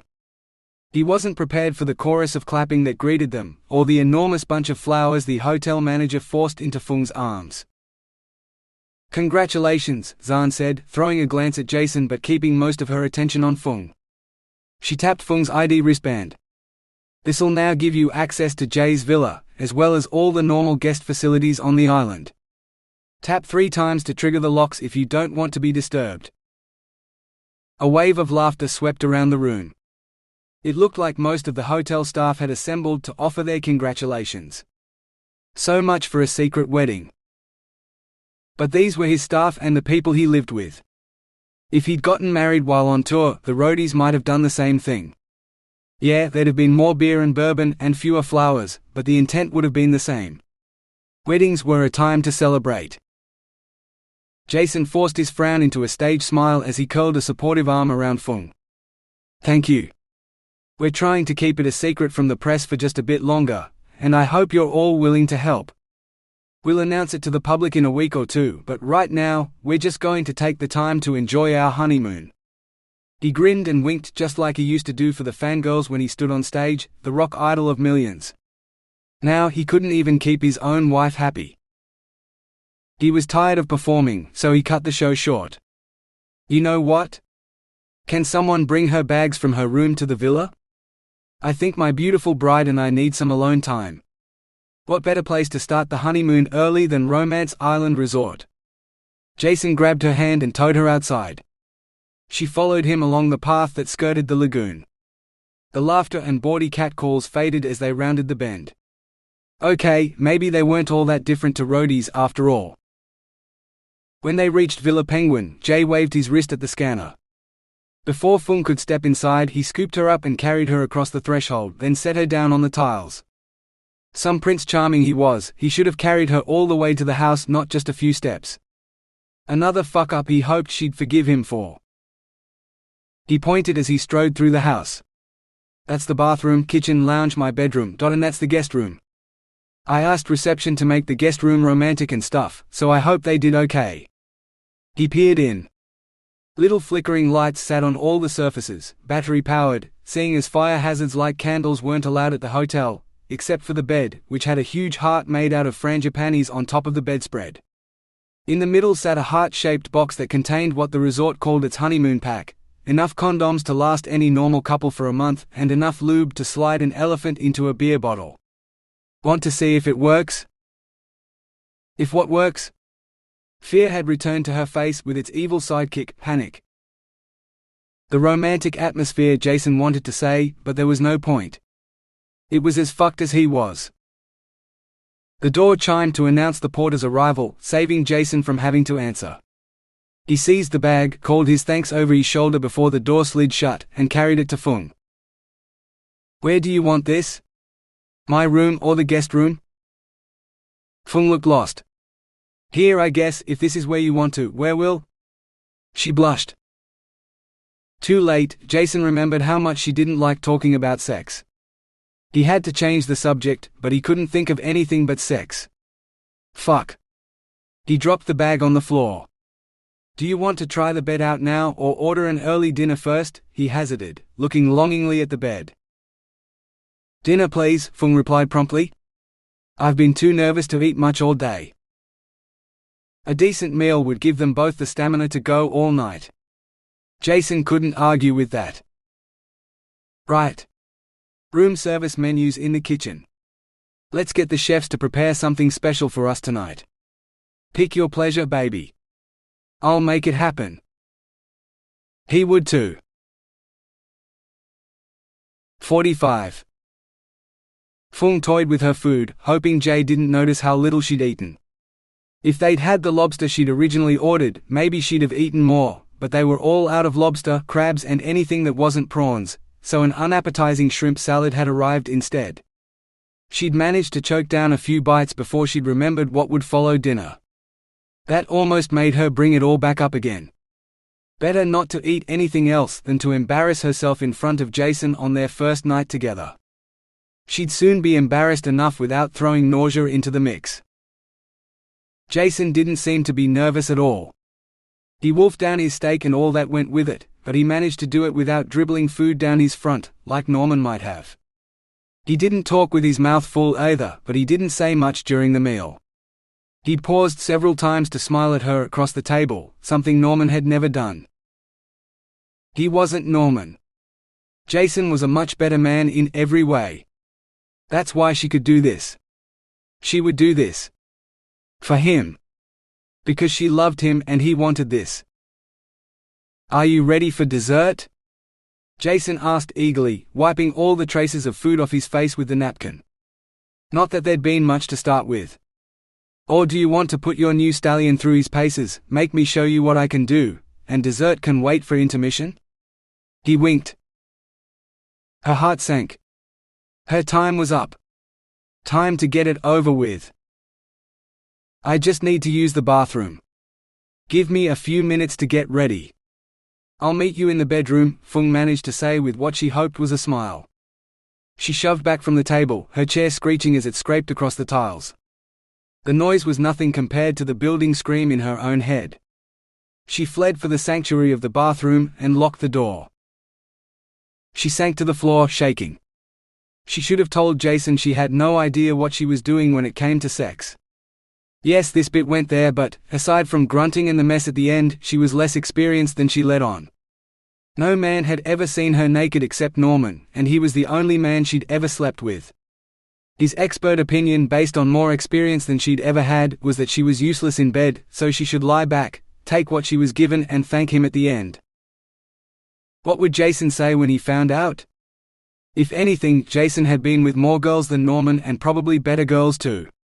Ones who could do anything he asked, and all night too. Not a nervous wreck who'd never. Jason knocked on the bathroom door. "You all right in there, baby? I want a few minutes in there after you're done. I need to get ready too." Phuong shot to her feet. "Sure," she said breathlessly, slipping out the door and past him before she lost her nerve. When the bathroom door closed behind Jason, she bolted for the bedroom. The box, the flowers, she swept them onto the bedside table, leaving the white bedspread to gape at her blankly as she stripped off her clothes. Norman had torn far too many things in his eagerness to undress her, and Jason was so much stronger. She didn't want to take the risk with her lovely wedding dress. She threw her underwear on the chair and draped the dress over the top. She surveyed her naked body. She was too thin, but there was nothing she could do about that now. Even the thought of food made her ill. Maybe tomorrow she'd have her appetite back when this ordeal was over. Or at least less of an ordeal, because she'd know what he liked. Maybe. She stretched out on the bed, like Norman had insisted all his ladies did. Lie in wait, legs spread, a smile pasted on her face because he'd called her ungrateful and all sorts of other things if she frowned during his nightly groping and grunting sessions. Frigid, ungrateful, uppity, uptight, juiceless rhymed with useless, and she was. Tears built and threatened to escape, but Phuong blinked furiously. She couldn't cry. Crying meant she was disappointed in him, and she wasn't. Norman was all she'd ever known, and she couldn't be disappointed if she didn't know any better. Jason would be better. He had to be. And maybe, if she asked carefully, he'd be willing to help her learn to be better, but only if she could satisfy him tonight. Open legs, closed eyes, please let her satisfy him tonight. Wow, baby, if I'd known you were that eager, I'd have come faster. I figured we'd take our time, but I'm not going to argue. Phuong cracked one eye open. Jason stood in the doorway, unbuttoning his shirt as he surveyed her body. He didn't frown or look disgusted, that was a start. Hurry, she begged, feeling her self-control slipping. Her heart galloped in her chest and her breathing quickened. She'd scream, she'd run and hide and never ever come back. She didn't want to do this, didn't. Sure, baby? Phuong felt the mattress sink under his weight. His lips lightly brushed hers as his hand skimmed down her throat, her chest, her belly and down her leg, then crept up her inner thigh. Her breath caught in her throat as he pierced her with one thick finger. You're not ready for me, baby. The finger withdrew. Yes, I am, she insisted, clenching her hands into fists. Now take me now. Or never. Jason sighed. You're lying. You don't want me at all. You're not even wet, baby. The bed shifted as he moved away from her. I only sleep with willing girls, Phuong. I thought today in the church that I was wrong, that maybe you were, you married me for fuck's sake. Wishful thinking, I guess." He sighed again. "Well, good night." A moment later, she heard the sound of a door closing. "What?" Phuong jumped up, scissoring her legs shut and dragging the bedspread with her. Jason was gone into his bedroom behind a closed door. He'd rejected her utterly. Norman was right, she was useless. And now Jason knew it too. 46. So much for the fucking honeymoon. It had been a week. Phuong still wouldn't meet his eyes. He'd tried 1,000 times to talk to her, but the words died before they left his mouth. He'd slept with heaps of girls before her, but every single damn one was willing. If they said no, fine. Plenty more where they came from. Even the ones who said no and meant yes, usually he left those alone too. Audra had been the exception, and look where that had gotten him. But what the fuck did you do with a girl whose body and soul screamed no while her lips lied and begged for something she didn't want? Stay the fuck away was his first thought. He didn't need crazy girls in his life. Crazy fangirls, yes, but not in his bed or his house. But she was his wife. What did you do when your wife didn't want you and all she did was lie to you? Divorce like his parents had? Fuck that. His mum should never have married his dad, and she'd never wanted him, so he and his dad had been better off alone. Leslie wasn't even mum in his mind, never had been. But then Dad had met Joe's mum, and didn't her bastard of a boyfriend just beat all, so they married. Miriam became mum and Joe got to share his dad too. Happy endings. That's what life was about. Not this fucked up shit. He glanced at the stranger in his kitchen, Phuong with her downcast eyes, shoulders hunched like she was warding off a blow. As if he'd hit her or do anything to hurt her. The urge rose up again. That one, where he wanted to take her in his arms and protect her, but he couldn't. He had to protect her from herself, which meant him too. Or she'd beg him for sex like she had on their wedding night, when she wanted nothing of the sort. What kind of girl did that? What are you doing today? He fired off. She shuddered as if his words had actually hit her. I don't know. That colorless tone squeezed his heart. Maybe when I'm finished here, I'll clean the bathroom again. I found some bleach under the sink that might get that rust out of the grout in the shower. She'd what? Why would you want to clean the bathroom? That's the maid's job, not yours. Jason stared at her and realized what she was doing. Why are you washing dishes? We have a dishwasher. I tried to cook something last night, but I burned it and now it's stuck to the pan. I don't know if the dishwasher can get it off, but I've been scrubbing it for half an hour now and look, it's coming clean. She held out the dripping casserole dish like an offering to a vengeful deity. What kind of girl? Phuong don't clean stuff. And you don't need to cook, whatever you want, just order it from catering. The chefs will make it for you. They'll deliver it to your door. You live in a resort in paradise with staff. Do what you want to do. Go to the gym, book a session with the personal trainer, play a round of pool or tennis or volleyball. Get a book from the library and read it on the beach. Go for a walk on one of the beaches that you'll have all to yourself. Swim in the lagoon and meet the fish. Go catch a fish and get the chefs to prepare it for you however you like. Do something that makes you happy. What do you want to do? She swallowed painfully. Maybe I could go to the resort library and see if I can borrow a book. She made it sound like a visit to the dreaded dentist. He nodded. You do that. And he'd avoid the library so he wouldn't have to see her and know how badly he'd fucked up. A happy wife? Try a miserable one. So much for being a rock star that every woman wanted. Now his own wife hated him. The phone shrilled, dragging him out of his depressing thoughts. Yeah, he answered. Normal people say hello. Hello, Jason, Joe snapped. Hi, sis. Joe understood women. She was one after all. Maybe she could help. Jason glanced at Phuong and headed out the door so he could talk in private. How's the corporate world this week? He half listened to her drone on about quarterly reports, EBITDA, and some bloke named Bass until he reached the end of the jetty, when he interrupted with, "Joe?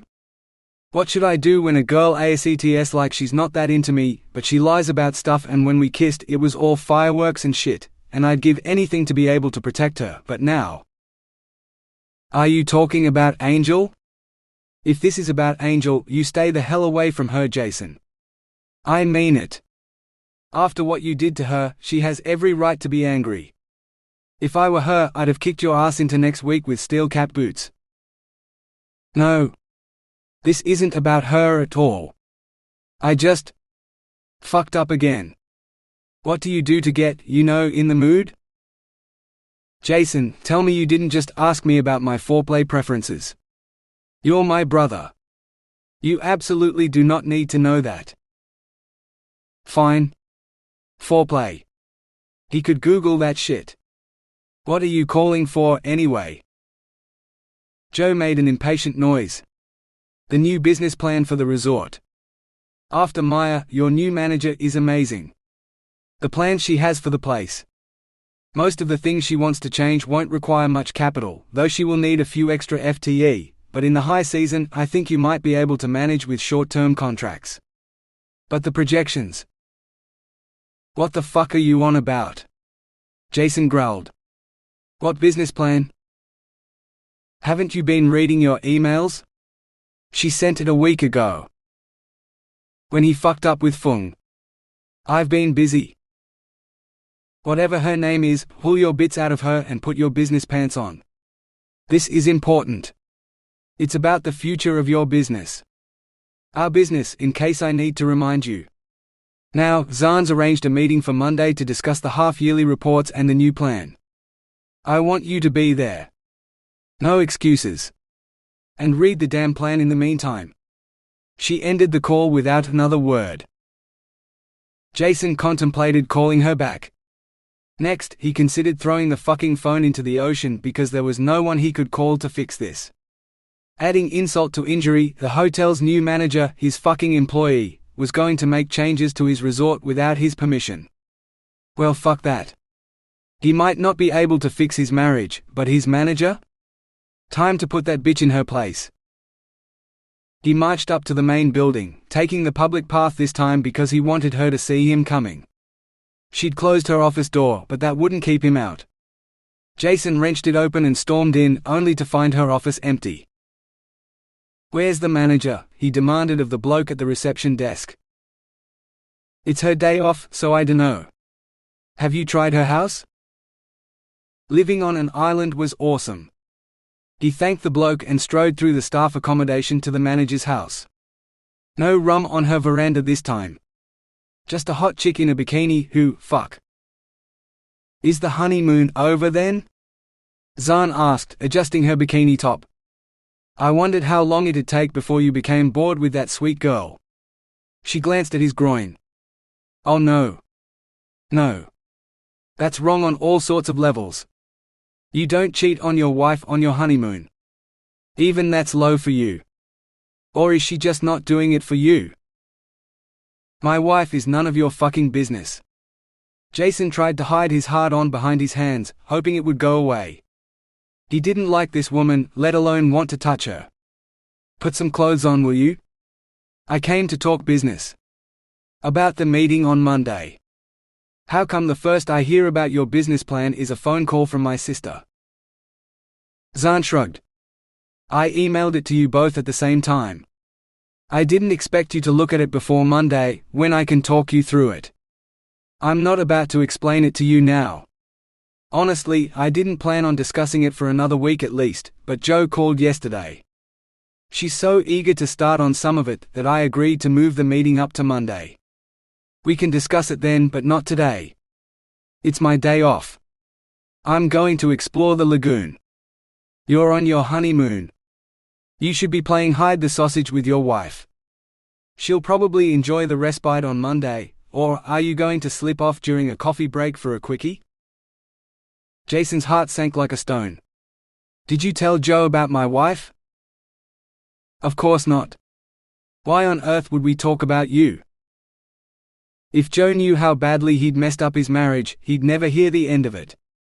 You can't tell her. Not now and not on Monday. She's not to know about Phuong or the wedding at all. Zan dropped her flippers. You haven't told your family you're married? Jason didn't like the gleam in her eye. Now why wouldn't you do that? Is it because they won't approve of her? You're ashamed of her, aren't you? Go on, admit it. You're ashamed of your wife. All right, I admit it. I'm ashamed. Jason shouted, scaring something into flight in the nearby bushes. Rats probably, seeing as no birds rose above the jungle canopy. He lowered his voice so the whole staff compound couldn't hear him. Not ashamed of her. Ashamed of me. Ashamed because I've been married a week and my wife hates me so much she doesn't want me to touch her. He waved at the tent he'd pitched in his pants. So I'm fucking frustrated, yeah, because I'm not used to going without. So even you in your skimpy swim gear gets me going. Don't take it as a compliment. I'd fuck almost anything in a skirt right now and I wouldn't fuck you. He glared at her. He meant it too. The manager's tits were way bigger than he wanted in his women. Phuong's, however. I'll take whatever I can get from my unwilling wife over anything from you. He set off down the jungle path back to Villa Penguin. You know marital rape's a crime in Australia. Zan called after him. If you hurt that girl, you'll have hell to pay.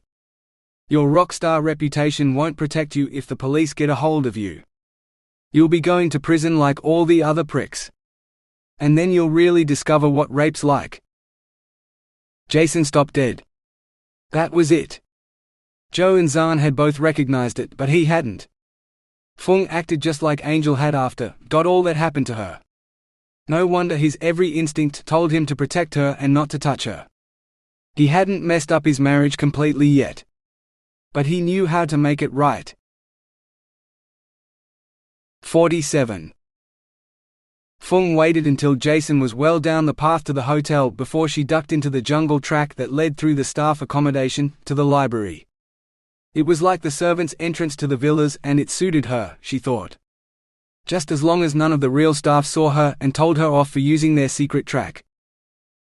When she stepped out of the jungle behind the last house, she heard voices, so she cautiously crept to the corner and peered around. She heard Jason's voice clearly. You can't tell her. Not now and not on Monday. She's not to know about Phuong or the wedding at all. The feminine voice that followed was harder to hear, but it rose in volume until she could make out the words. What she did hear froze her heart. You're ashamed of her, aren't you? Go on, admit it. You're ashamed of your wife, the English manager hissed. All right, I admit it. I'm ashamed.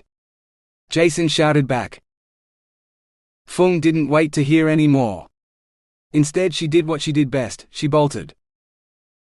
By the time she reached the villa, she was so blinded by tears that she couldn't see the scanner. It took a few wild swipes before the door swished open to grant her sanctuary. Not much though. Jason's words still rang through her head, taunting her. Of course he was ashamed of her. She was a useless wife. She couldn't cook, he didn't need her to clean, and as for sex, he hadn't touched her since their aborted wedding night. Wouldn't even look at her. Some wife she was when her own husband didn't want her. She'd clean the bathroom with bleach, like she'd originally planned, she decided. Grout should be white, not red like the road on the mainland. She spritzed the tiles with the spray bottle and set to scrubbing. The stench of bleach seared her nostrils, tasting like citrus in the back of her throat, but she found it soothing. The bathroom had been the only place she could get away from Norman, especially when it smelled of cleaning chemicals. And if it made things better with Jason, all the better. Phuong? Baby? Jason stood in the doorway, one arm over his face to block out the fumes. What are you doing in here? He strode across the room and shoved the window wide, then waved the outside door open. He jammed the rubbish bin between the door and the wall to keep it from closing. The exhaust fan clicked on and whirred overhead. Can I talk to you for a minute? Please? He paused, then added, in the other room. This one reeks. But I need to finish, she began, waving at the shower with her scrubbing brush. Baby, I've already told you that you don't need to clean anything in this house. Why do you think you need to scrub the floor? She stared at him for a long time, not knowing what to say. Nothing seemed right. Finally she said, I'm trying to be a good wife the only way I know how. I can't cook, and you've made it perfectly clear that you're not interested in sex, so cleaning is all I can do. She wouldn't mention the conversation she'd overheard. She had a tiny speck of pride left after all, and she'd lose that if she admitted to accidental eavesdropping. Who told you I'm not interested in sex? Do I look like a fucking monk? A sex maniac maybe, but not so crazy I can't see what's going on. You meant that kiss in the church, didn't you? With every fucking fiber of your being? Now he wanted her to lay her feelings out in the open, so he could smash them like he'd done to her heart on their wedding night? No way would she admit she loved him when he had no feelings for her. He crouched down so he was on the same level as her. Look me in the eye and tell me, Phuong. Do you want me to kiss you like we did then? Yes. Her response slipped out before she could stop it. Right now? Phuong stared at his outstretched hand. Yes. She ripped off her gloves, seized his hand and let him help her to her feet and into his arms where she belonged. Phuong savored the safety for a moment before tilting her head so she could stare into his eyes. Warm honey and everything she wanted, so she stretched up to marry her mouth with his once more. Marital bliss in a single passionate kiss. When she rested her head against his chest once more, gasping for breath, she heard his pounding heart. She wasn't the only one enjoying herself. I have a million more where that came from, baby. All for you. Phuong smiled and said nothing because nothing needed to be said.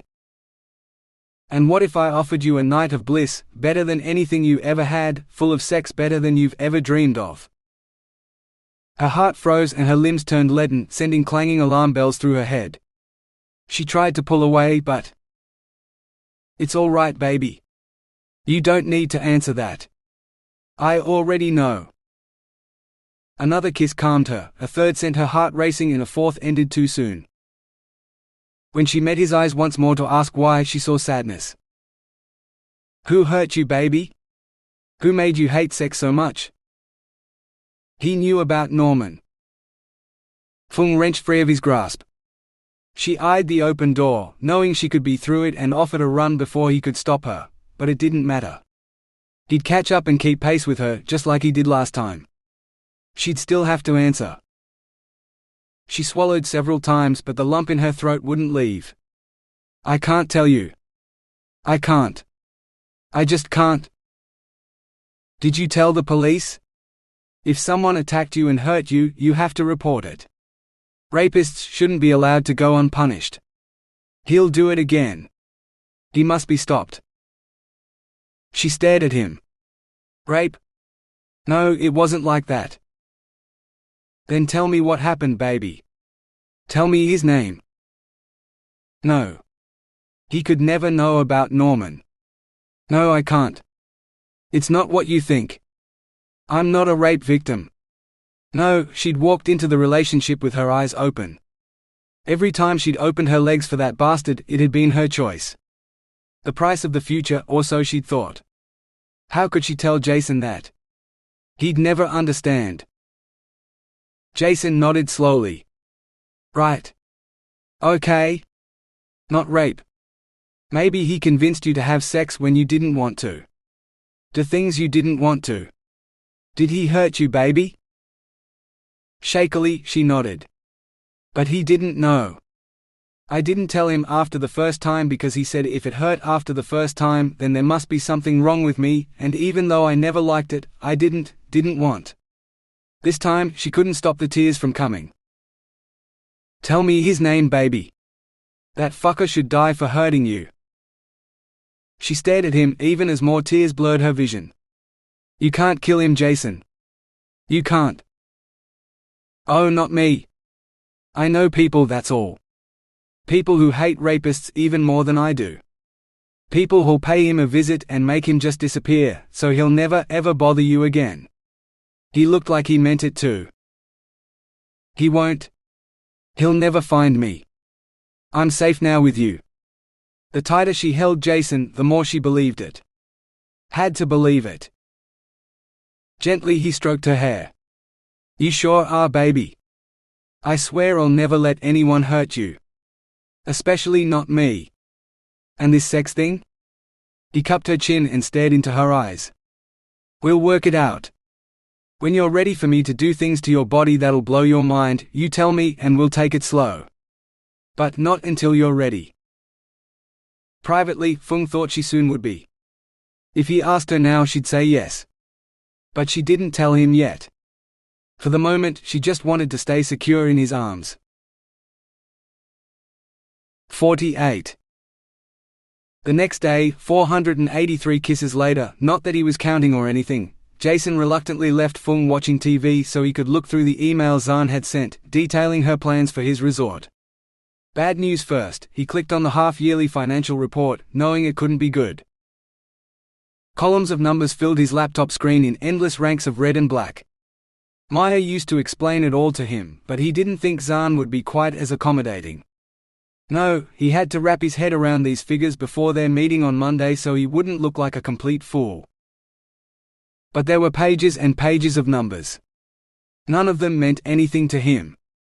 He should be sitting on the couch with Phuong, her body tucked against his, as he did his damnedest to get her to relax around him enough for him to show her how a honeymoon was supposed to work. Instead, he was giving himself a headache. Fuck, he swore softly. She heard. What is it? Before he'd opened his mouth to respond, she crossed the room. Phuong leaned over his shoulder, peering at the fucking figures. Oh, that's not good. No bar should stay in business with a loss like that. And the margins increasing too. When was it last in profit? She reached over and tapped the touchpad, bring up another mess of columns. Wow. Let's see if I can find your drain. Yep. Here. You're spending thousands a month on this product, but there don't seem to be any sales of it, yet the orders keep coming. Where else have you got a loss this big? I know I saw another one, in staff meals. Well, that makes sense. I take it you're not charging staff for room and board, which is fair, but when you compare it to the number of staff at the resort, this is more than I paid for full room and board at the residential college I used to stay at. You're not putting your staff up in hotel rooms and feeding them exotic seafood every day, are you?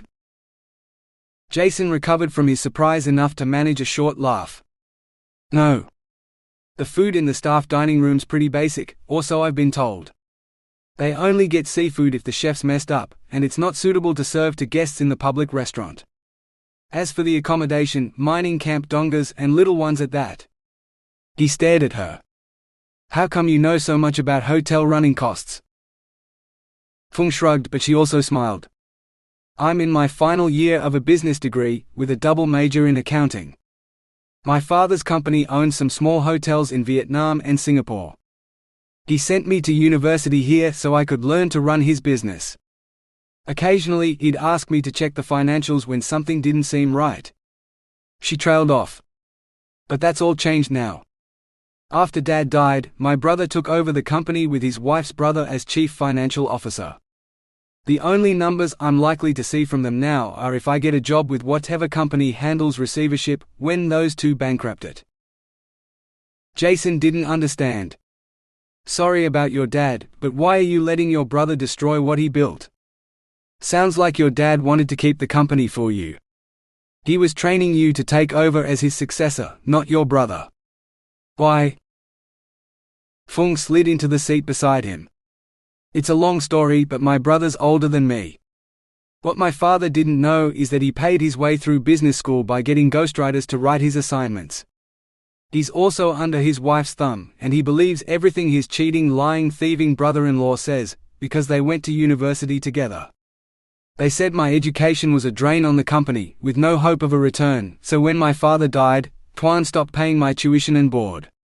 But it wouldn't have helped. Felipe's running the company into the ground or making it look that way, while he's building the money to buy it. Dad knew, but he couldn't prove it. He was waiting for me to be qualified so I could replace Felipe and find out what he'd done with the money. You can only trust family, he said.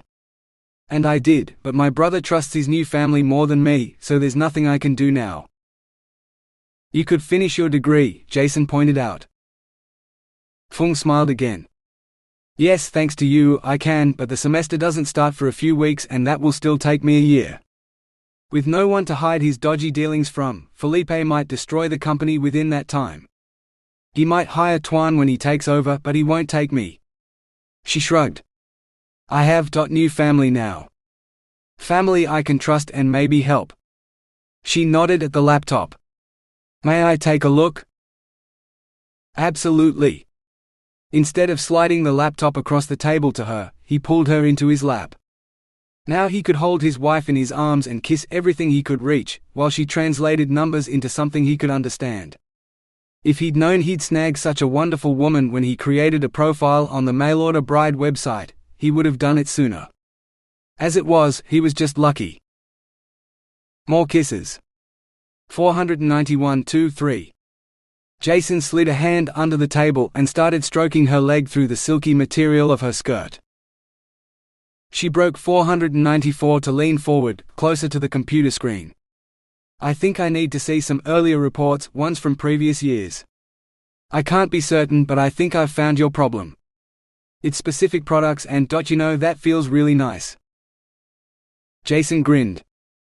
I can do better than nice. Here's the deal. I'll get you whatever figures you want tomorrow. You work your magic with them and tell me what they mean. Tonight, let me show you a bit of my sort of magic. She stiffened. You mean sex? That one word, just 3 letters. The way she said it, like she was surprised. As if she wasn't sitting firmly on his hard-on, squirming as she considered the idea and teasing him like the minx she was. 495, then 6 and 7 before he replied, no. I said we take it slow. Call it foreplay. Foreplay before Jason, I'm scared. Jason wasn't fazed. A long time before. No need to be scared, baby. The pants aren't coming off tonight. Not mine, anyway.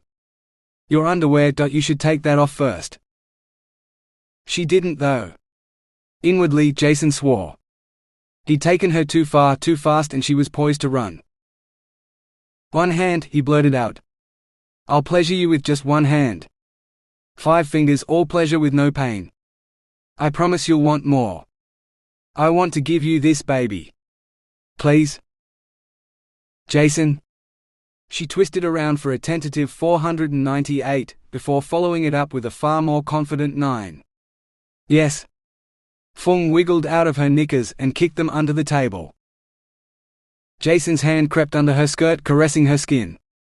Closer and closer until with one light stroke he parted the lips of her pussy, her wet pussy he was pleased to find, and felt her shiver as he touched her pearl. Yeah, chicks might call it a clitoris, but to him it would always be a pearl because of how it made girls glow when he did this right. And he always did this right. How's that feel, baby? Not hurting you, am I? He drew a circle with his thumb, slow and firm. Gee, good, she breathed. So good, oh? She closed her eyes, letting her head fall back against his shoulder. He applied more pressure, and she let out a little whimper of delight, parting her thighs. That was all the opening Jason needed. He uncurled one finger and eased it inside her, followed by a second as she clenched around him, then relaxed again. He didn't stop circling, no, not when she was so close. Fuck, he couldn't take his eyes off her rapturous face. Oh. Part moan, part exclamation was the only way to describe the sound she made when he pushed her over the brink. A tear trickled down her cheek as she blinked at him, unseeing. Did you like that, baby? He asked. I have plenty more where that came from. A lifetime of orgasms, all with your name on them. Phuong gasped for breath before she managed to say, I'll take a dozen now and tomorrow. Jason burst out laughing. Then I better get you to the bedroom, baby. First, he leaned down to kiss her one more time, knowing it wouldn't be kisses he'd be counting anymore. 49. On Monday morning, Phuong woke up in bed beside her husband, and she was happy. It probably had a lot to do with the husbandly hand stroking her thigh, coaxing her to open her legs so he could laugh at the faces she made when he sent her to her own personal nirvana. Oh, but he was amazing at that.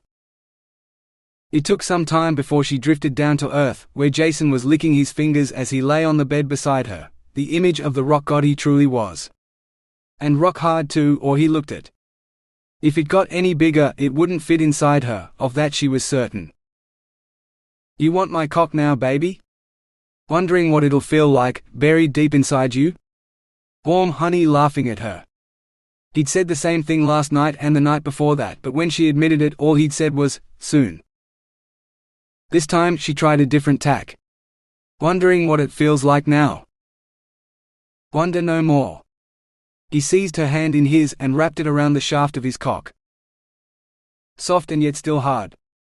She stroked him a few times, feeling his pulse beating through hot skin. "You'll need both hands for that, baby, but if you're offering, I'll lay back and let you do whatever you want with me." True to his word, Jason folded his arms behind his head, fixing his gaze on her. "I don't know what I'm doing," she confessed. "I've never done this before." Jason held up his curled hand and pumped it a few times. "Teenage boys can do it, and you're a dream by comparison. Whatever you want to give, baby, I'll take it." Teenage boys? Norman had done things with boys in Thailand, he told her when he was particularly drunk one night. Not Jason too. "Yeah. I haven't been one for a while, but I wasn't always the irresistible man I am now. When I was at high school, it was jacking off myself or nothing." He stared at her. "What, you thought I'd let kids touch my dick? Fuck no. Just beautiful women like you, and now only you." His hand wrapped around both of hers, guiding her up and down his length. Jason closed his eyes. "Fuck, it feels awesome when you do that. Just keep stroking. Just like that." Somewhere in the house, a phone rang. "Don't stop now. They can fucking wait." He raised his voice to shout, "Phuong's working her fucking magic right now, mate, so fuck off." She increased the pace and the pressure, like he'd done with her, and was rewarded with a groan. Maybe she wasn't so bad after all. "Fuck, baby, if I'd known you were this good with your hands, oh fuck." Well, that was messy, Phuong reflected. She lifted a finger to her lips, giving the tip a tiny lick. "Salty. You need a shower, baby." She did. So did he. He pulled her into the bathroom and into the shower cubicle with him, which was a tight fit. It wasn't until he reached for the soap that she realized they stood face to face, naked for the first time, and she wasn't afraid anymore. "I made the mess. Let me clean it up," she offered, taking the soap from him. She worked it to a lather and applied the foam to his chest, stroking the stuff down his abs, tracing every muscle like she'd wanted to do since she first saw her name written across them. More soap, so she could do it again. "You just going to wash my belly? My cock's plenty dirty too. Not to mention the other muscles I kept in shape for you, baby." He dropped his voice lower. "Once you're finished with me, it'll be my turn to take care of you." Yes. Not because she had to, but because she wanted to. Phuong stared down for a long time before she said, "If I told you I was ready for sex now, all of you and all of me, what would you say?" Jason slid a hand under her chin and tilted until his eyes met hers. "I'd say that's fucking awesome, baby. Do you want to do it right here in the shower, or do you want the first time to be in the bed? There's the beach too." Phuong paled. "On a public beach? Oh no. I couldn't do that." "Don't knock it until you've tried it. Plus, we have a private beach here. I'll show you." She laughed shakily. "All right. Let me get dressed first."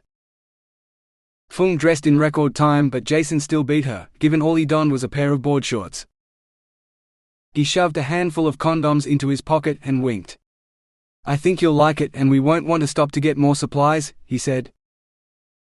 Someone started hammering on the front door. "Fuck off," Jason roared. "I can override any lock you have on that door. You're already 20 minutes later for this meeting, and we can't make any decisions without the primary shareholder." "We're busy," he shouted back. "You've got that poor girl in there with you? What have you done to her?" The door whooshed open. A frantic Zan stood on the threshold, staring.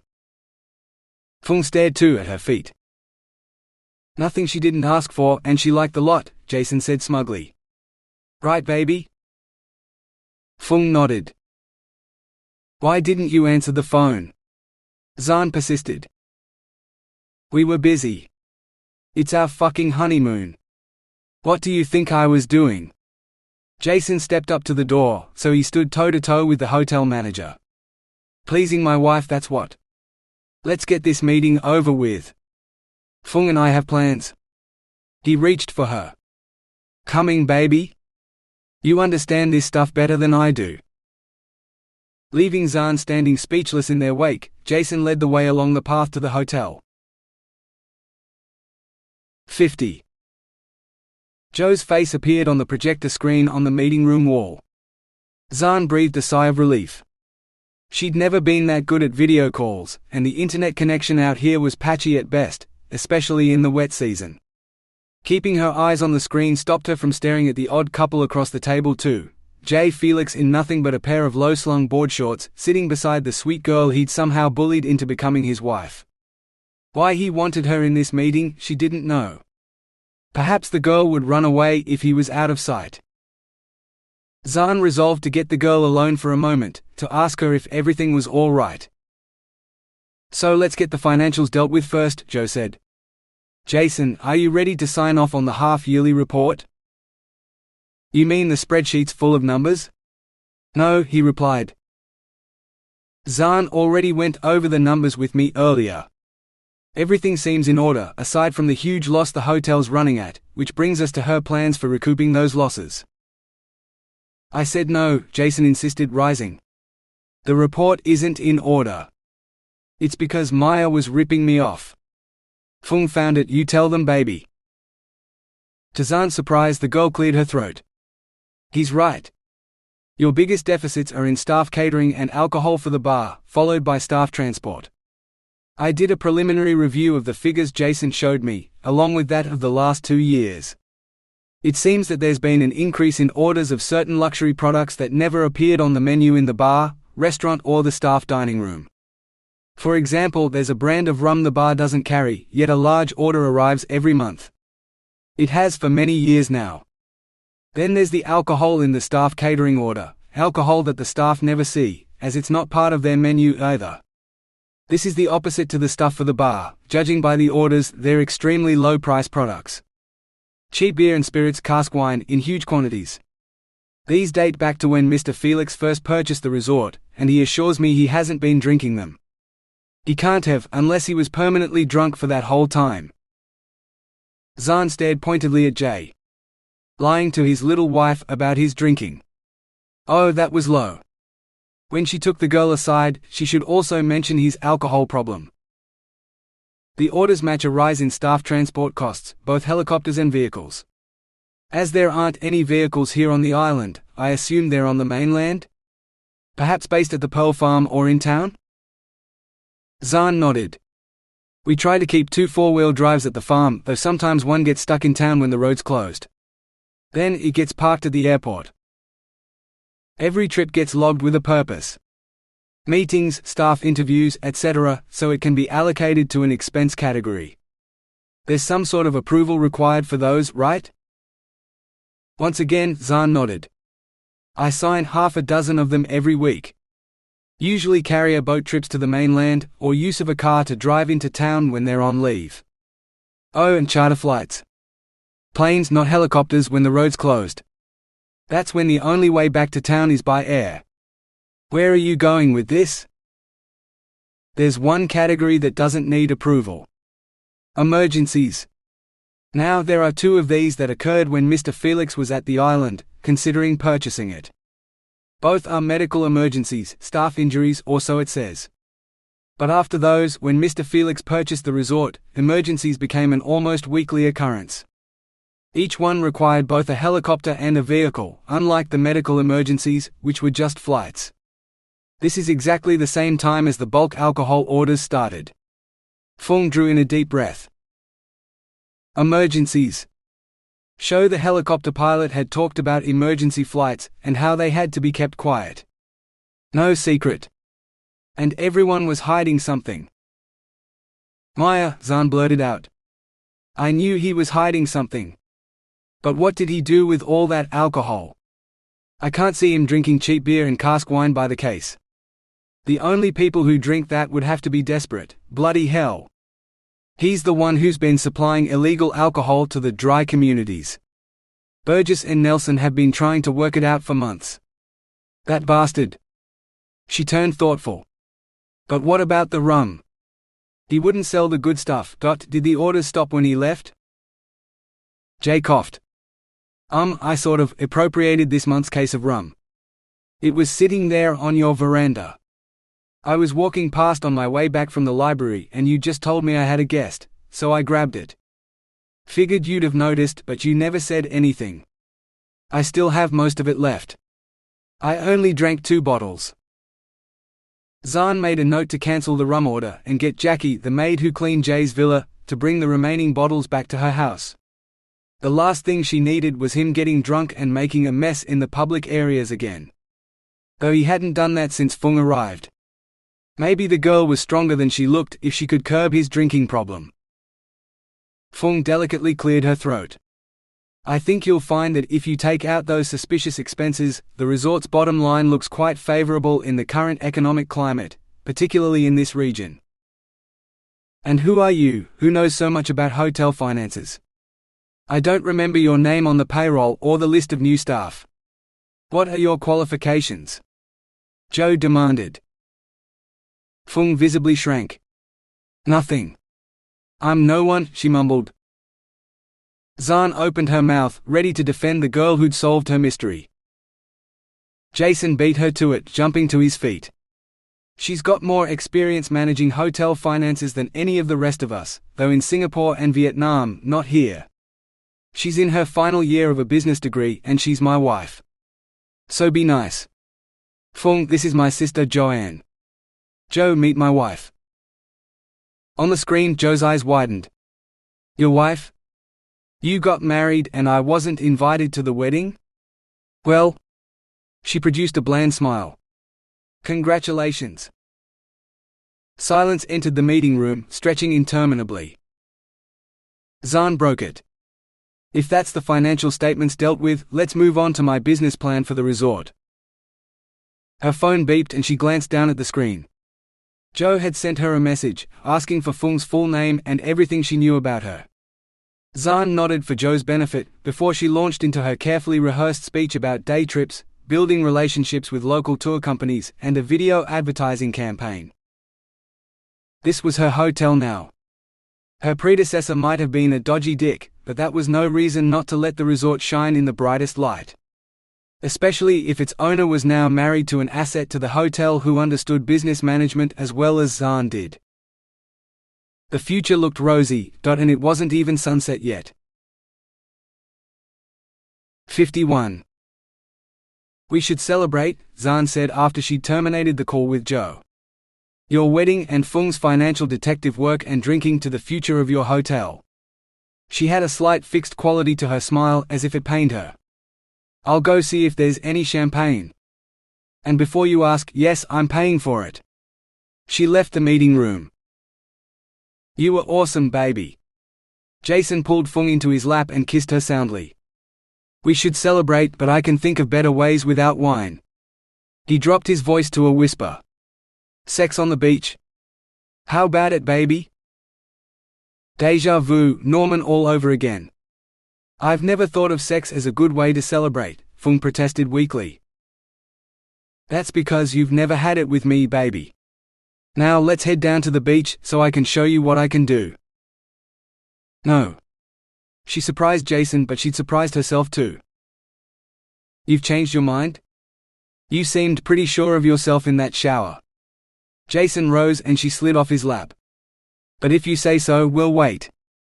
Come for a walk on the beach with me instead? Just in case seeing it makes you change your mind again. Phuong found her voice. No, it's not that. I'd like to do it inside. Without crabs. You promised you'd save me from them. So inside, please.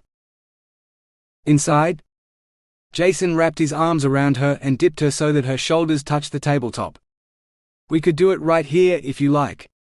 He leaned over to kiss her, edging one thigh between hers so she could feel the heat of him through her knickers. His hands roamed over her body, opening another bottle of champagne inside her. "Oh yes. Bloody hell. Get a room you two." Phuong stiffened at the sight of Zan's shocked face. Jason helped Phuong to her feet. "You know what? We will." He snatched a piece of ice from Zan's ice bucket and popped it into his mouth before he slipped an arm around Phuong's waist. "Come on, baby." They made it into the house before Jason pressed her up against the wall, kissing her as if his life depended on it. "You're going to call the shots, baby. If we do this, it's how you want to," he said between kisses. "I don't know where to start," she admitted. "Getting our clothes off, maybe? Want me to undress you, or do you have a striptease in mind?" She laughed. "No. Okay. As long as you don't rip my clothes off, you do it." He grinned. "No ripping." "Yes, ma'am. I'll take it slow. You'll see." He kissed her lips before blazing a trail of kisses down her neck and across her shoulder, down her collarbone to the neckline of her dress. She was aware of her zip purring against her back as Jason released her from her dress, easing it slowly down her body as he kissed his way from her throat to her bra. He discarded the dress, letting it pool at her feet like desire was doing inside her. Jason pulled her in close, his arms encircling her, before he unfastened her bra. He kissed her breast while his thumbs circled her nipples, inciting a protest from between her thighs as other parts of her ached for their turn in his expert hands. Phuong fumbled with her knickers, sliding them over her hips. She let them drop to the floor as Jason spiraled kisses around her breasts. Each kiss sparked a response deep inside her, like she'd swallowed a whole box of New Year firecrackers. He ignited them one by one, getting closer and closer to detonating the mortar in her middle. It felt so good. Without the wall and Jason holding her upright, she'd have melted into a gooey puddle on the floor. "Do you want more, baby? Maybe me inside you?" "Yes." She mumbled a response that Jason somehow translated okay, because the next thing she felt was something hot between her thighs that he thrust inside her. Phuong clenched her core in panic, expecting pain that never came. "Just my fingers, baby, making you ready for more. You can keep holding tight to them like that if you like, but if you ease up a little, I can work my magic on you again." He kissed her and wiggled his fingers inside her, setting off a cache of firecrackers she hadn't even known about. "Oh, you like that, don't you, baby?" Her knees liquefied, so the only things holding her up were Jason's hand between her thighs and his chest pinning hers to the wall. No, holding her down, she realized as Jason lit that final firework. She soared, spiraling upwards into darkness. She didn't come down for several seconds, with her throat raw from screaming his name. "Baby, tell me where you want me. Because you're so ready, and if you don't, our first time is going to be right here against this wall." He ground his groin against her so that hard ridge, huge hot, hard ridge, she corrected herself nervously, in his pants pressed for entry to her core. "Come on in," she wanted to say. She blinked, her body flooded with such heady desire that she couldn't think straight. "Phuong?"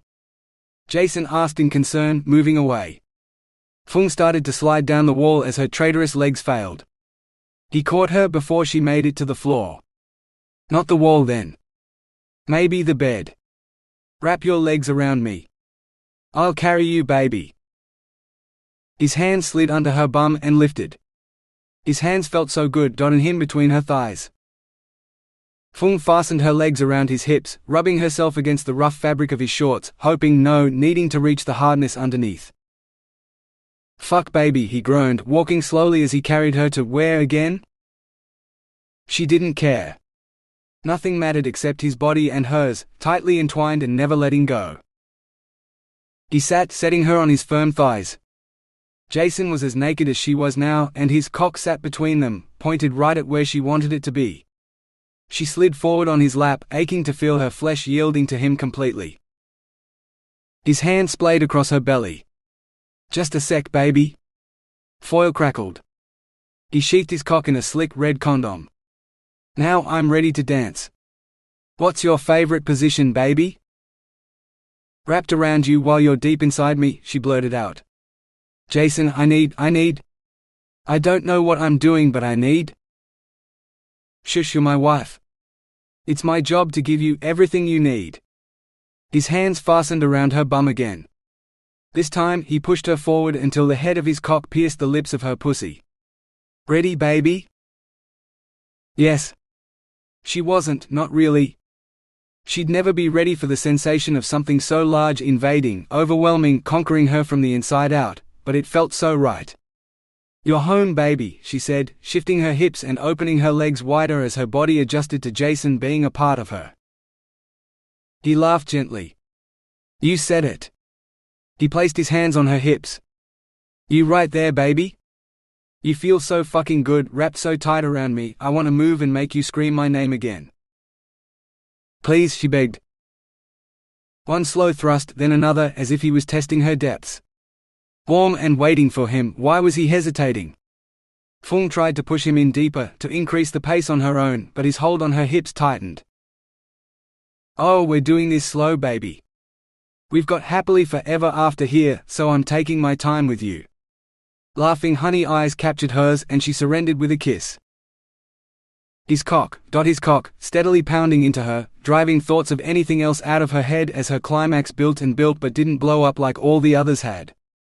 She moaned and wreathed, but he kept up his relentless pace, regular as a heartbeat, as he lit the charge on what wasn't a firework after all but a missile. A missile that blew her to bits around him, bliss that went on and on. Jason held tight to her until she got her breath back into lungs she barely realized she still had. Was it good for you, baby? Fairy tale quality? She laughed. Definitely a happy ending. An incredible, amazing, mind-blowingly joyous ending. Jason looked offended. There's no fucking ending here, baby. Happily ever after, remember. I'm not finished with you yet. After that performance, I don't think I ever will be. Our own personal fucking fairy tale. 52. The phone rang and Jason reached over to pick it up. Yeah? Jade Zahn. I need you to listen to me very carefully. Is Phuong with you? Nah, she's in the bathroom. Taking a shower. I can get her though. He got up. No, just wait a sec. The police are here. I'm sending them over to Maxima. I want you and Phuong to stay right where you are. Jason's heart constricted in his chest. What do they think I've done this time?